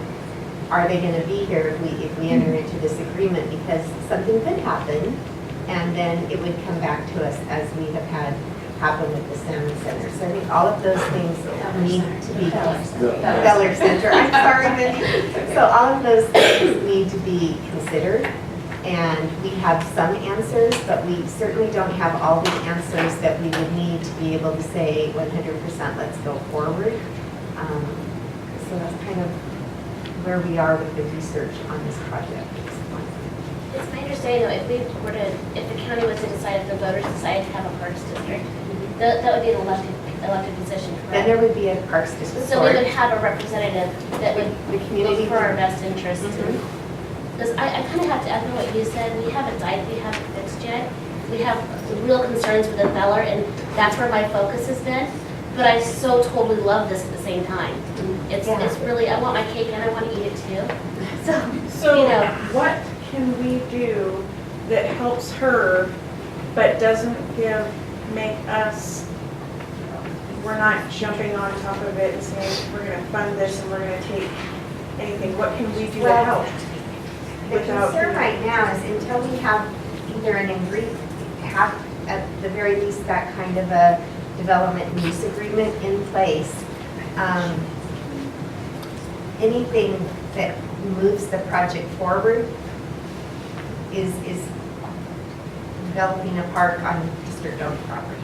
Is it something that can be done before the deadline? Well, frankly, Well, I support it. I support your concept. I'm not sure that I would be willing to write a letter that said that the school district approves. I mean, I don't want to implicate the school district. I don't want to obligate the school district, and there's way many questions here that need to be answered before we can do that. And I'm hoping that you could get the grant, but you're still getting a grant for property that doesn't belong to you. Yeah, that's why the landowner acknowledgement form is necessary. So the landowner has to acknowledge, anytime we do a restoration project on someone's property, they acknowledge that we're going to do that project before we move forward with the And fund. then do you assume liability for anything that might occur on that property? So when we allow folks to enter our property without a fee, there's limited liability. There's RCW 4.24.210 addresses that issue for school districts. It's called it's limited liability of owners or others in possession of land and water areas for injuries to recreation users, and also includes known dangerous artificial making conditions and other limitations. So that RCW describes how the school district, in most cases, and it's very specific, so there are some exceptions, but in most cases, we do not have a liability for someone who gets injured on open public use of our land, whether it's here or Beller, or anywhere else, that we're not charging a fee for them to use that for recreational use. I had a question for you about the design too. Is it possible to like shut down access at certain points if we felt the need to? Like let's say we had some kind of natural disaster and we think, okay, this isn't safe until we correct this. Can we shut that? Is it possible to shut down an entrance? That could be added into the design. There's one egress and ingress from the parking lot, and then there are 2 points of access onto the trail from the parking lot, which could probably be gated. I mean, it's early enough in the process that those things can be added in. As far as timing goes, do we have time to look at other options? Because I know my husband was exceptionally impressed with your presentation, and he's all excited. He's got different avenues, even he's thinking that they could possibly get something. So does it have to be today and it dies, or do we have time to really research a way that the community can come behind us and fund it and protect all these liability issues? I think that's important. This is a really amazing grant, and I feel bad that we are in the timing we are from that perspective, and that we're not ready to be able to support it. At least that would be my recommendation, and that does potentially impacts the ability of the group to get that grant. But there are other resources that could be used to continue. If we can get our questions answered as the landowner and be able to enter an agreement or find another way to support this, where we might not any longer be the landowner, I think there are some other ways, so that just the fact that if you decide tonight that we're really not ready to do this, I don't think that's going to keep the project from potentially getting completed at some point. So we could possibly write a letter that we're very interested and we're researching our options at this point, which doesn't really commit, but yet it says, way to go. Yeah, and that would be fine. Like I said, I know there are other opportunities. I know that there are a lot of other opportunities. This is just the one that's kind of right around the corner. It's funded through the state legislature, and so it would need to be in now for next year's budget talks. So, but yeah, there are other opportunities for sure. Well, I find myself reflecting the attitudes of our colleagues, because I think Dan put it very well. We have fiscal responsibilities to our taxpayers. And so I think probably not just myself, but my colleagues as well, who can speak for themselves, we have the enthusiasm. We see this as something really great for our community. Would it be of any good to you to say we are very interested in the educational potentials of this for our students and our communities, and our community. Before we could give our official support, there are a number of issues that would need to be resolved. Enter Dana and legal team. I mean, with something like that. I think we're either all in or we're all out. Oh, okay, well, then That's that- just my feeling. okay. Is my question that I'm having a problem with, is the thing that we sign, if we sign something saying that you can do this on our property, does that, signing that thing stick us to the $160,000? Well, it can, and I think this is not the fault of this project, but certainly we have another pending project that the district signed on as a sponsor of a grant for. That's going to be a really cool project for the community, but it is going to come at a cost to the district. And that is in 2013, the district signed on as the sponsor of a grant that the county applied for, the county, Mason County applied for, to provide additional recreation opportunities for our kids in our community in addition to the new stadium that we are building, putting a turf surface on the existing stadium that would include striping for football, soccer, and lacrosse. And the county they applied for that grant initially in 2013. The legislature was not able to award it until 2015, just prior to its expiration. And so we are obligated as the sponsor to pay for part of that work on their grants. So I think we have to be very careful about putting ourselves, even though that's going to also be awesome for our community, to have 3 fields that are turfed and available to the community members throughout the year to use. It's an expense, and it's another expense. And so we have to be careful with any grant that would have us on it as the owner of the property or those things, that we're not obligating the district beyond what we should or could do. Look, if Laura knows about real estate, if it is a choice between all in or all out, I would have to say, all for myself, deliberating, I'd have to say all out, and I would hate myself for doing it. If there was some way of expressing on the level of attitude, which is not a legal commitment, but does kind of take the character issue, what has been the position, the history of North Mason. Well, we've been pro-science, we're very interested in this kind of things. It makes sense for our mission. We are very favorably disposed toward the nature of the project. We are not yet able to make a specific commitment as to our role. So can I clarify something too? Yeah. So what I need for the grant application is a landowner acknowledgement form, which basically acknowledges that you know that we're interested in applying for funding to complete a project. Then you go through a next step later on where you have a landowner agreement. And if you don't get that landowner agreement fulfilled by the time the funding is available, then your project doesn't go forward.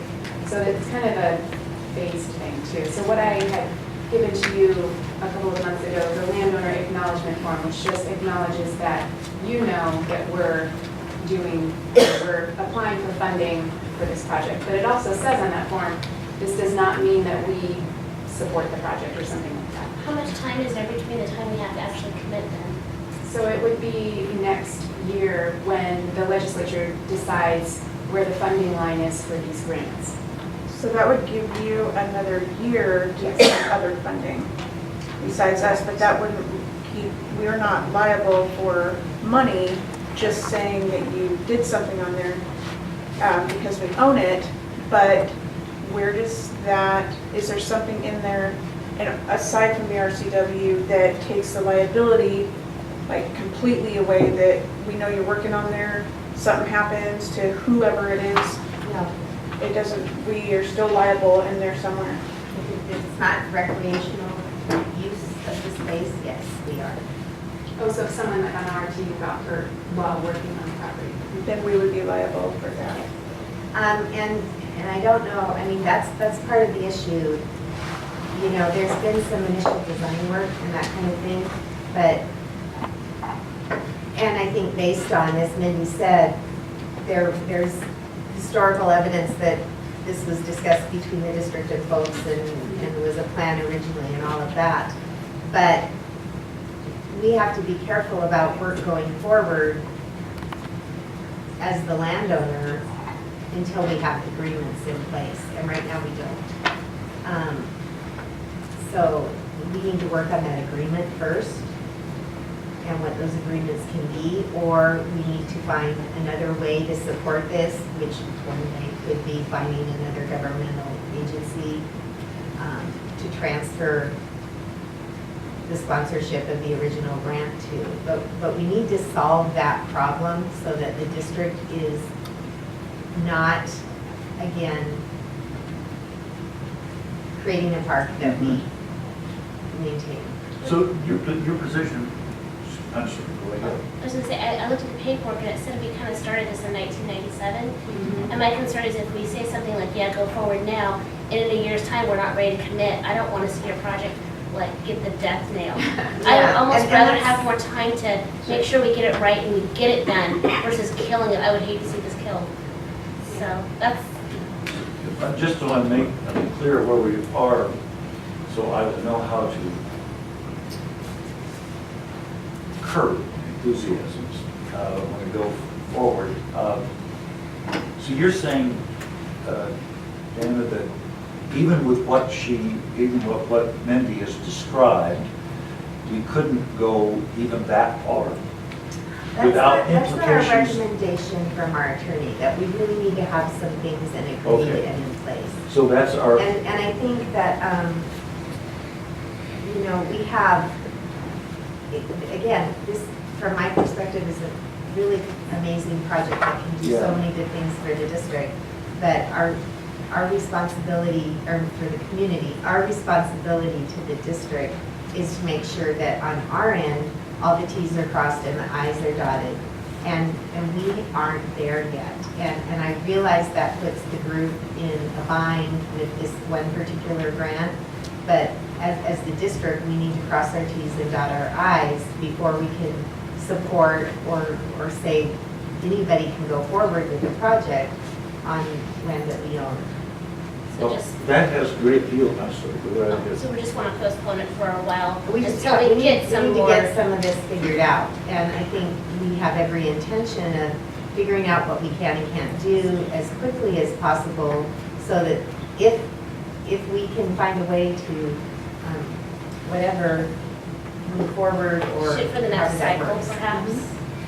Well, Mindy, would, if we were able to say something like, the sense, even if we didn't take a vote, sort of the sense of the meeting was a good deal of enthusiasm, with even one marriage on the line, I'm sorry. A good deal of sense of enthusiasm for this, but we were not prepared to make a specific commitment until we figured out what our role and responsibilities would be. Is that sort of the sense? Well, yeah, I think originally, like, we have some community members who are very excited about this Yes. project. And when originally I got to talk to Mindy and other people about that, there were some other, you know, Mason County was part of what this plan would be too. There were roles that you anticipated for Mason County to take that would support some of the concerns that we have as far as long-term maintenance and those things. But the county hasn't made a move to answer those questions yet. And that was certainly the recommendation of our attorney, that the county would be somebody who would be appropriate to do maintenance on a park and support of a park, and that should be part of an MOU that we could agree to. but they haven't taken action. And so I know it's kind of a chicken and an egg thing, because I believe they had a meeting on Tuesday, and they want to hear what we're going to do, but we need them to do something for us to be able to do something. Yeah, that's right. I had a brief discussion with Terry Jeffries, and she was kind of wondering, I don't want to speak for myself, but I understand some of the questions there.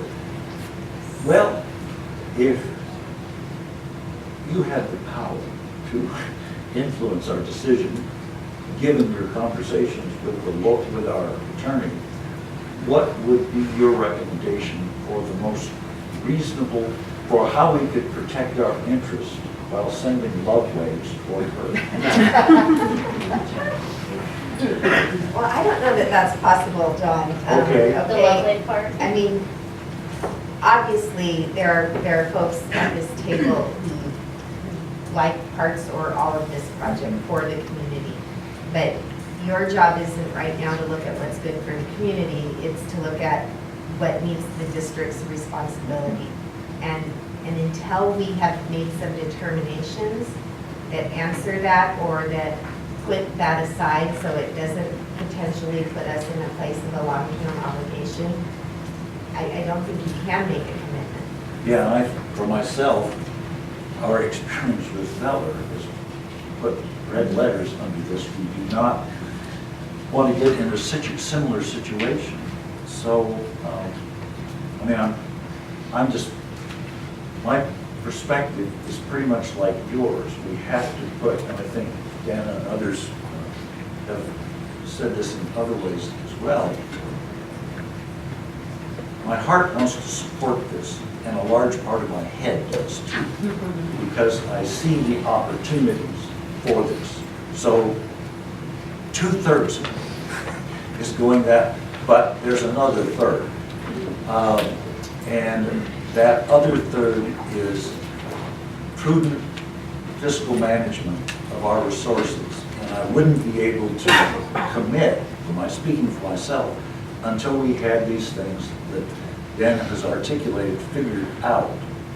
But my head and my heart, particularly if that's multiplied by others, ought to count for something with respect to an attitude that can be worked with and actual possibilities explored. And I think that's what you may not be able to take an action this evening. Yeah. We can continue to look at what will or won't work and what is right for the district or not. It doesn't meet that deadline, but it might be where we need to be at this point. I'm glad we've already started the conversation, because what if we started next year or the year after? At least it's on our radar, and it's something we're working with, and it's something we all want. It's just a matter of getting there in the best way possible. Yeah, and I'm available to work with the county and with Dana to make, take the proper steps to make sure that you guys are protected. And, I'm attending the commissioners meeting again next Tuesday where this is going to come up, and speaking to you, John, about, if you could send me out the door with some sort of positive, that would be great, but I do understand that it's the kind of chicken before the egg, or chicken and egg question. Well, is the discussion you've heard so far useful to you with respect to that minimum goal? That you met with the school board, you're in conversation with the superintendent. Yeah. There's a great deal of implicit support. People can see how it might work well, Yeah. but they cannot commit until they are sure that the school board is not implicated in ways that wouldn't be responsible custodianship of our land and responsible to our voters. Right. So I think the message that I'll take to the county next week is that, the school district in general was supportive of the idea, but that we need to make sure that we have the maintenance, long-term maintenance and liability issues worked out before we move any further. And the county can help with that. So. Yeah, I think we're looking to us to take. I'm excited that we're talking about it. Yeah, I think that's true. And so you wouldn't need us to take any action this evening other than what we've given you. It might be more prudent that we do. I can't recommend that we take any action this evening. I know that there is a group of people who are speaking positively about forming a parks district. Yes. In this end of the county. And that would be a logical governmental Mhm. entity that we can turn over. We certainly could, and in fact, I had a specific set of questions that I addressed to our contact at RCO, the funding agent for the original grant to purchase the project. And that was very clearly described that a neat way to facilitate this going forward for the community, but keep the school district free and clear and sure. protected, would be to have another governmental agency that we could apply for transfer of that sponsorship of that grant. What kind of timeline are we looking at to get a district with that formed? It has to go on the It has to go on ballot. the ballot. Right, but beyond that, we have to have kind of a plan, we can't, you know, I mean, Well, there's, I think, that, all we have to do is just tell them, go for it. Somebody has to put it on the That's- ballot. who's There the are somebody, though? 2 commissioners who have spoken about it very positively, but that's as far as I know it has gone. so is there on the ballot? Who would be the person that would, write up the warning? They would? It would have to be the committee that wants to form the park district. Put it on the ballot, and there's a number of people in the community that have already been talking about it. So, not to me, but, I hear rumors, but I don't have anything concrete to go and say, hey, I'd love to Yeah. chat with you about this, yeah. Because I know Dan's very You know somebody. supportive. Yeah. Yeah. Okay. I've spotted a couple of those, and, well, they've spotted me, but I think this is very interesting because, look, suppose it worked the way Dana talked about, we have this attitude, we're favorably disposed, all right, then a group of citizens who have an interest in this too, put forward a measure that would enable us to do something without our concerns. We've expressed, I think, fairly clearly here, Dana's put it forward, and there are others of us as well, particularly Laura, we have other obligations that have to come first. And we're reluctant, but very clear that we will meet those obligations first. And then that says to other entities, well, what do we need to do to make this happen? Because it looks like, Can I ask, is there any point of, like with the way that it's sounding so far, is there any point in applying for this year's grant? Like is there gonna be a benefit, or should we just try to get our ducks in a row and then maybe the next cycle around go for another shot?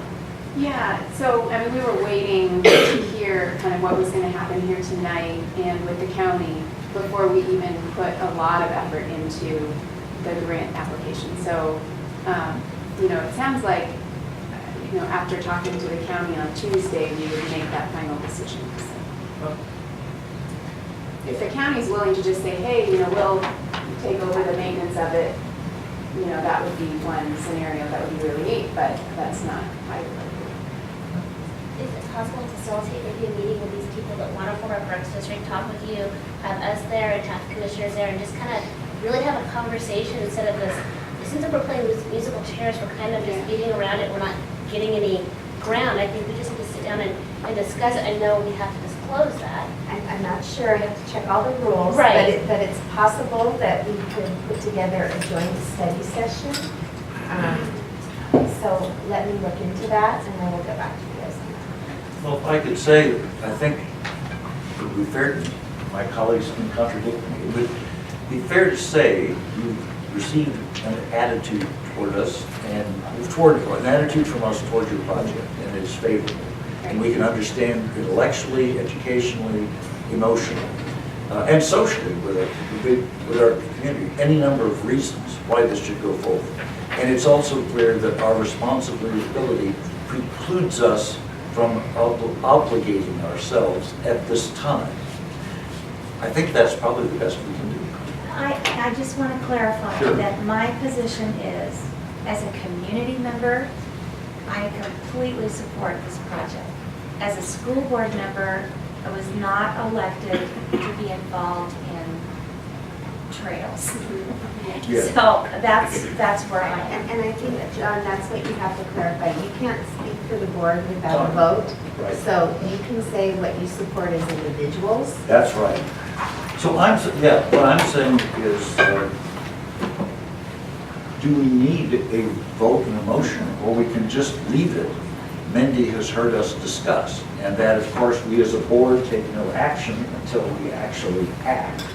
But we've expressed our attitudes, and I haven't heard anything negative toward this, and then that's Mindy's, to work with, and she's in conversation with Dana, and that's really the best we could do at this point. For myself, if I had to vote this evening, I'd have to say no. I feel like if we were following the rules and were able to put a joint study session together, I think that would be really beneficial for all of us, because we want to move forward, but we want to do it in the right way, and I think that would be, in a sense, almost an action, because we're going to try and get something going. We just have to do it the best path for our Our superintendent constituents. seems to be on top of this and could propose to us such a thing, having expressed, I think I need to research that Yeah. and bring that back to you. well, then that would be, I'm not sure, as a school board body, we should be involved with a community group that wants to form a park district. Well, I was thinking more on the lines of, if there's someone wants to form a park district, the commissioners have concerns, we have concerns, and if we all talk out loud, then perhaps we can kind of figure out what the real issues are and how to overcome some of the hurdles. I think we're stepping into an area that is really not what we were elected to do. So if you this is wanted something to the meet- superintendent does already, right? They Right, meet this with is- those yeah. people to see what we need to do, and then that's what you bring to us So I think that later. we So need what to do is, us I as a need to board do? continue to get information to share with you, and if there comes a point where we need to make a decision about our property, then that gets on the school board agenda. But as individuals, any of us might support working with a group that's interested in forming a parks district, but we do need to separate that from your official work as school board. that makes perfect sense. I mean, to me, part of what the superintendent is to do is to look after our property interests. And this falls squarely into that. And through this discussion that she would continue, has begun and would continue to have, something might come that would be appropriate for us to consider. Right. And it seems to me that we got the love waves from a number of us, good vibes from the meeting, and we're not prepared to, we would have to have something more concrete that may come out of your conversation with our superintendent. Thank you. Yeah, Thank you very much. Thank you. Very interesting ideas. Okay, we are now to school retirees appreciation. Yes, the last couple of meetings, I have gotten to bring you various proclamations from the governor, and this is one more I want to bring to your attention. This is regarding School Retirees Week, and it's coming up. It will include our next board meeting, so that's why I'm bringing it up now. We have a proclamation to share from Governor Jay Inslee. Whereas the Washington State School Retirees Association recognizes all retired school employees, and whereas the Washington State School Retirees Association educates and assists retirees in meeting the special challenges retirement brings and works to improve their general welfare and aids in advancing education by supporting high educational standards, and promotes group and individual involvement in charitable projects and activities, sponsors scholarships, and maintains interest and participates in educational and community activities, and supports and encourages retired educators to remain active in the education profession through volunteer activities associated with learning. Now therefore, I, Jay Inslee, Governor of the State of Washington, do hereby proclaim March 14th through 20th, 2016 as School Retirees Appreciation Week in Washington. And I urge all people in our state to join me in this special observance.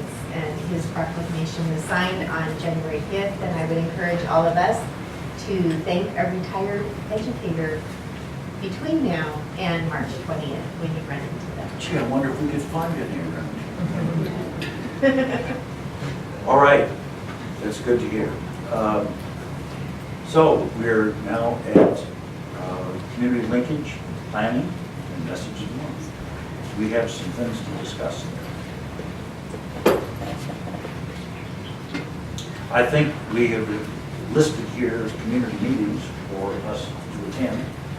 And I imagine that some of us go to more meetings than we've actually, mentioned here. So I think we're pretty diligent as individuals in following that up. So that would bring us to C, upcoming North Mason columnists and art, and, a joint board letter in April, and then I have one in May. If I might recommend, Yes. I would like to recommend that we follow up on Laura's suggestion and replace the joint board letter in April with a letter from our student board representatives. Oh, is that Dinah's idea? Dinah's idea. Dinah's Or idea. whoever's idea it was. Do we need to vote on that, or No. can we just Just do No, it. we'll just assign them some writing. smile and, All right? welcome to governance? Okay? Would it be better if they did that one in May when you completed that? Well, Would you want to switch it? would you rather do it as a recap or a heads up it's coming? Let's do it before. Okay. All I'd right. also like So to your due recommend- date is March 28th, right before spring break. And that's my birthday. I'd also like to recommend that arts column include a huge thank you. The community. for- Yes, absolutely. Okay, assurance of organizational performance and policy review.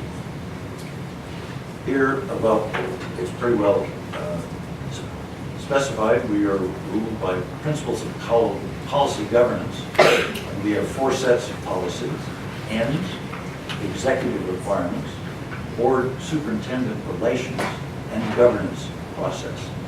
And throughout the year, we, as you know, we evaluate our administration in relationship to these specific ones. And so now we are on to ER9, communication with the public, and our superintendent has given us a report on that. So is there discussion on whether or not we find our superintendent performance to comply with ER? Would you like a motion first? That would be just fine. Yes, I would entertain a motion Okay. that we, I move that I move that we approve that our superintendent has complied with ER9.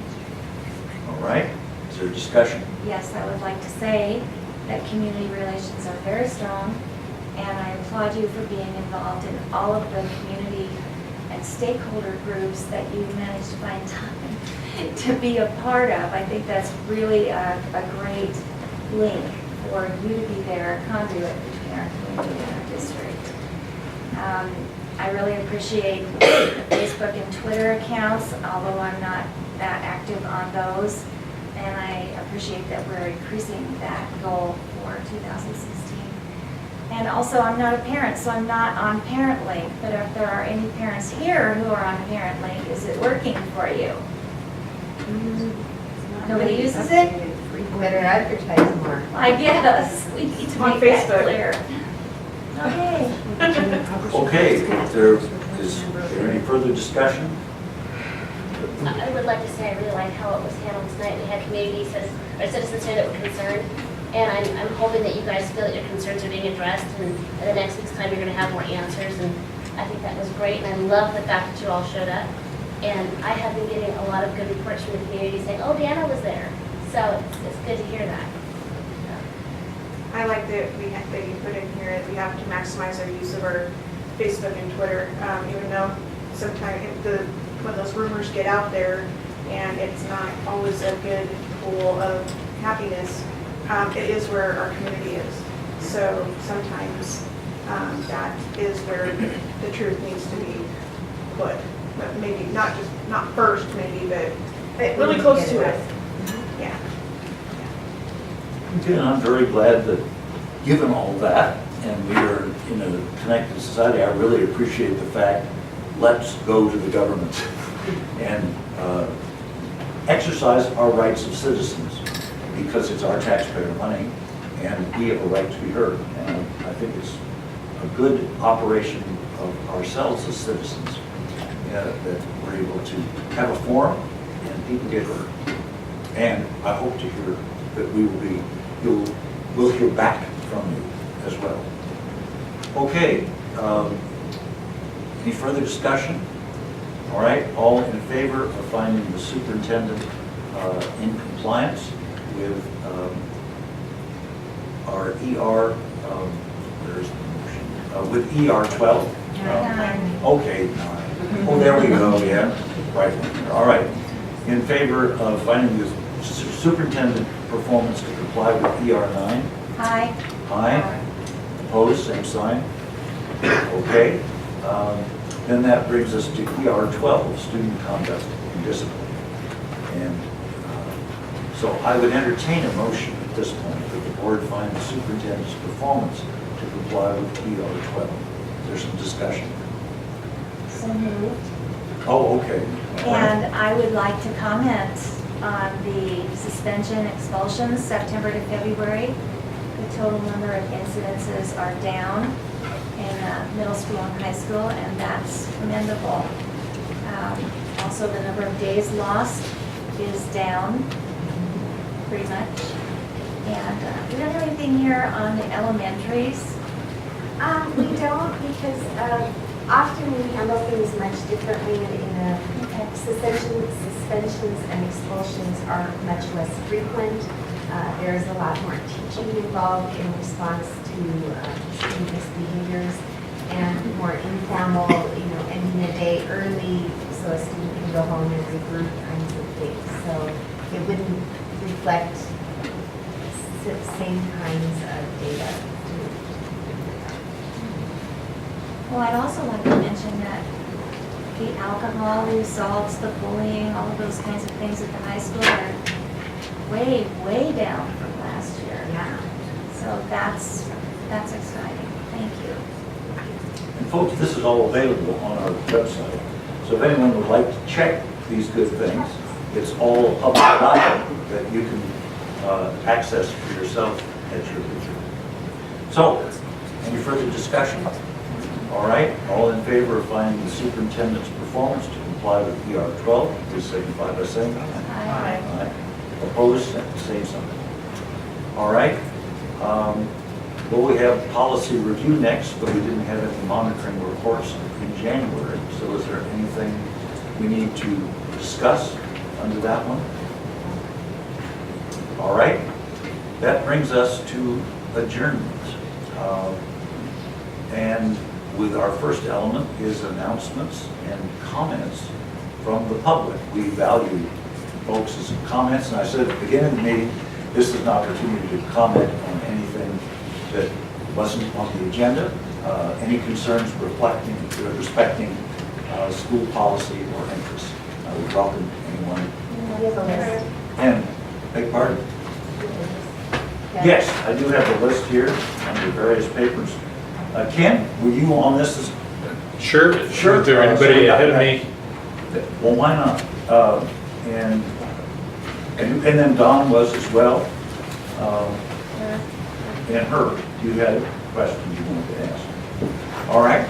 And it was Luina Yelverton. Someone else had a comment on the list here. I marked no on the comment. Okay. I'm really coming to watch you guys work because I'm on a board too, and I always like to see what other people are doing. We're flattered by your attention. All right. Hi, folks. The superintendent forwarded that email to you. I've got some additional information. My wife and I both walked the Schimmelheim property with the superintendent and appreciated having the opportunity to walk with her. I've walked that property in the school district's forested property and Sweetwater Creek from the mouth to the top of Romance Hill. I firmly believe that the school should consider trading that property with the county and try to get a more buildable school site. I also think the school should have a timber appraisal done on that property. There's some pretty valuable timber on it, including some figure maple, which is highly valued. That information that I included behind there That's regarding the sub-area plan and the original grant. That sub-area plan was an extensive 2-year planning process with a 27-person committee, and it hasn't been updated for 12 years. On the second page, you'll see all the members there. 2 of them, which I wanted to point out, were Mr. Hanifas with the Salmon Center and Mr. Flateau with the school district. Mr. Flateau was the same person that signed for that original grant in '97. The zoning was done after that grant was received. So the next page, you'll see all the zoning, and down in the bottom, there's 2 circles. And that was after the grant was received, that R10, Ms. Harlow was correct that a portion of that property is zoned as mixed use, 3/4 of an acre, but almost 4 1/4 acres are R10, which is the most highly developed. The ladies on the board, your realtors will understand that. So that's of high value. And that might be something you might want to point out to RCO, that that zoning happened after that grant was received. Potentially there could be 40 homes put on that 4 acres of that property. So I wanted you to consider that. The next page is the parks, trails, and open space recommendations that that committee made. And there was no park ever proposed at Sweetwater Creek. There was some trails there. Mr. Flateau sat on that committee, and he never brought that forward to the committee. The reason I share all this with you is that I think there's going to be a recommendation forthcoming from the Urban Growth Committee to ask the Board of County Commissioners to reestablish the Welfare Advisory Committee, and I think the school should be represented at that committee.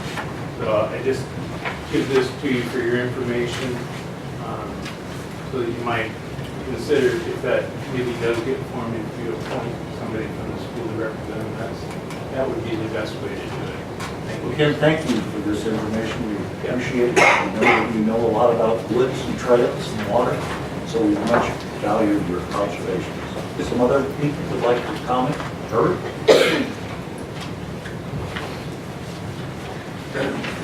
I'm Herb Gerhard.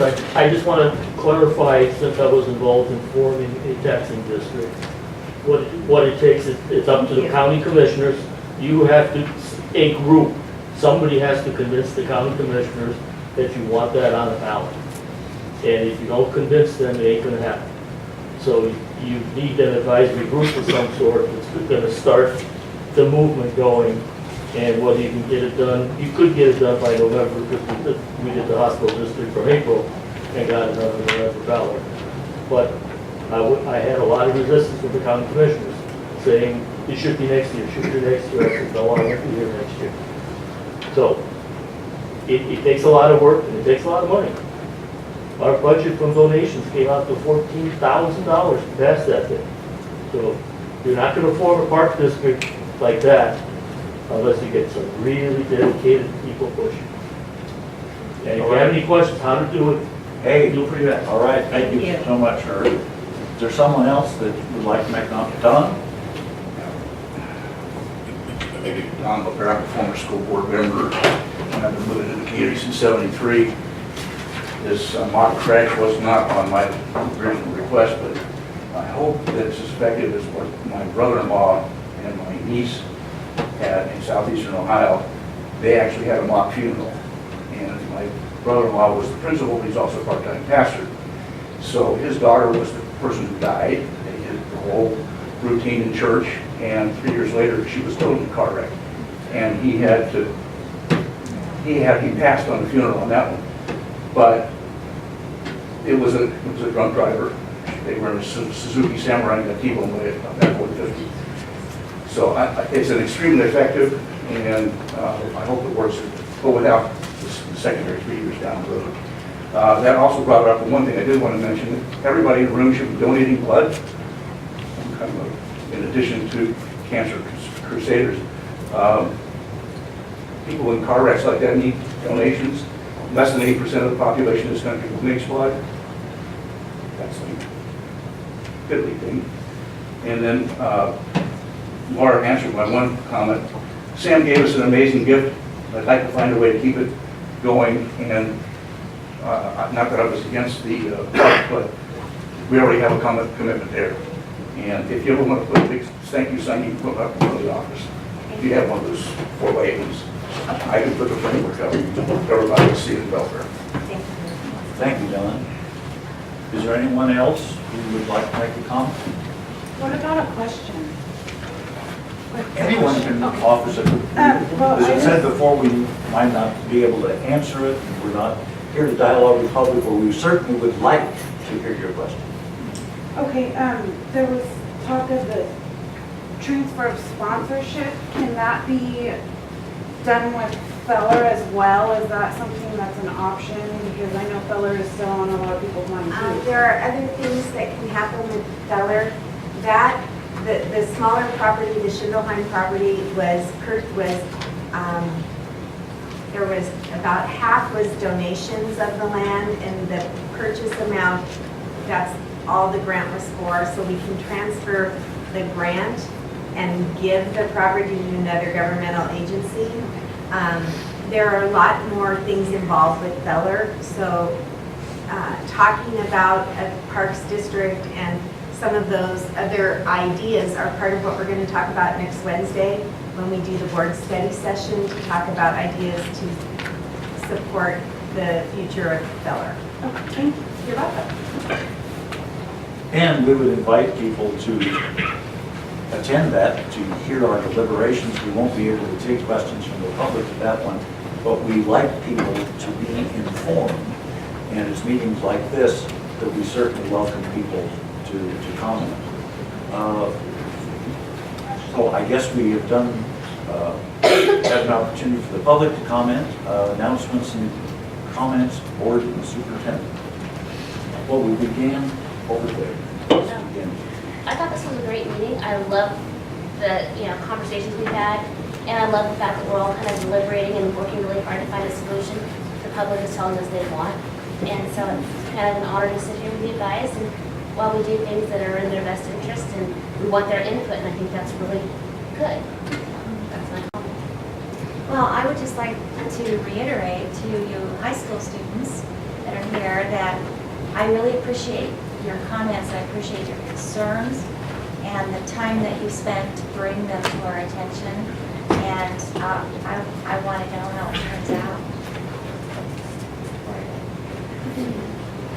I too am, I'm happy that we have full seats today. That was, and no matter what it is to bring anybody here, this was awesome. I wish we could have done more with that, with the wheel, but I think we have a tough job. We have to look at things that are, we have to be just right, so this, but I'm glad it started. I'm glad that we're moving forward. Well, I do have one other thing to mention. I'm also, your representative to Mason Transit Authority, and there is a bit of news of interest to us. We received a grant, this is in the newspaper, but I just want to mention it. We have received a grant for the long hoped-for park and ride, which has almost been going on as long as the Belfair bypass discussion. But it is in the works, and we're hoping for that. And the facility would be in the direction of, what is the name of the road that cuts off? Log yard. Beg pardon? Log yard. Yeah, right. And we're also, the merchants have been concerned for some years that about 45 slots downtown, people park in and stay there all day, and that takes up slots for business. And so there's been some discussion and a prospect of temporary facility that might be possible for an overflow that might be used for some years, but that's in the making. I just wanted to bring that information before you. If you want to see the proposed spot, just take a look over the hill from the car wash.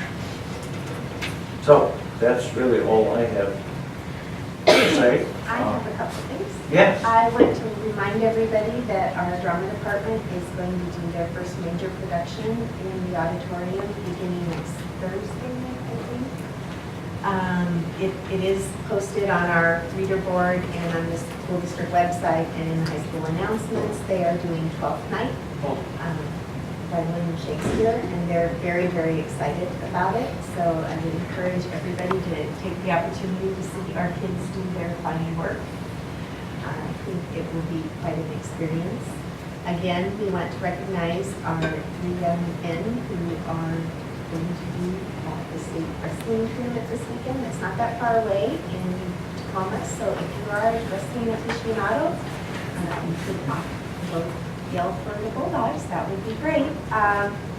And I think I just want to let you know that as most of you know, our progress is really happening on our buildings. We're excited. We're looking forward to going to the next steps. So soon we will be talking about going to bid for the annex renovations, which, as you know, have to happen so that we can move out of here and let the Boys and Girls Club and others move in here so that we can build a football stadium.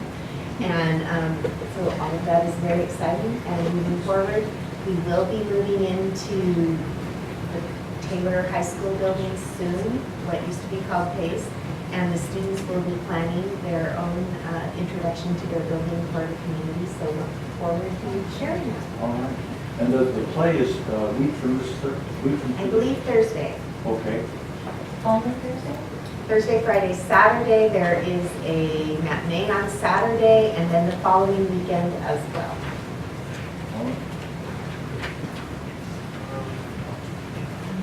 I don't think I know anything else. Okay, our self-assessment, everybody comment? Yeah, okay. I commented out. Okay, commented out, good. Our board self-assessment is Director Crozer. All right. So this is where we rate the board's meeting behavior as satisfactory or non-satisfactory.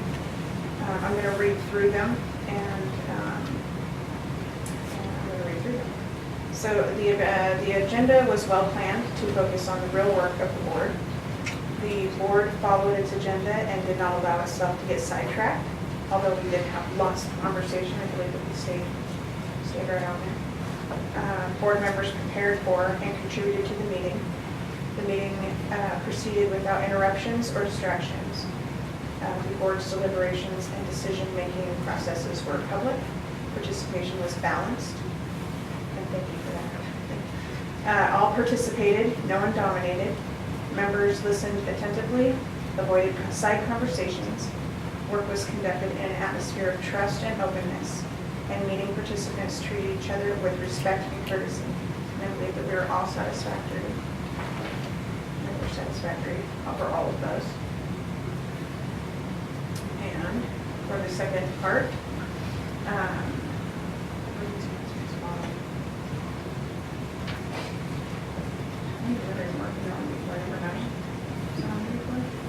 haven't done it in a long time. Thank you. These principles were followed. Board actions occur at the policy level rather than at the operational level. The board reviews policy about each topic before discussing that issue. In writing additional policies, the board starts with a broad statement and becomes more detailed in a logical and disciplined sequence. And we didn't do that, right? But when called upon to do so. Right, and that's our NA one, that when we don't do it, we mark it NA. The board minimizes time spent monitoring past performance. The board routinely dedicates time to reviewing, improving its own process. The board clarifies priorities, values when considering potential outcomes, beneficiaries, and costs of outcomes, which we definitely did today. The board follows an annual calendar based on a plan for doing its work. The board chair helps the board efficiently conduct its meeting very well today. And the board spends most of its time deliberating issues, defining and clarifying its vision and linking with the community as opposed to fixing things. And the board supports the superintendent in any reasonable interpretation of its policies, and I believe that is yes all the way. Okay, thank you. And your overall satisfactory. Okay, all right. Our next board meeting date will be March 17th at 6:30 here in the boardroom. And we will be holding a study session on February 24th at 6:30 also here in the boardroom. So with that, I declare our meeting adjourned.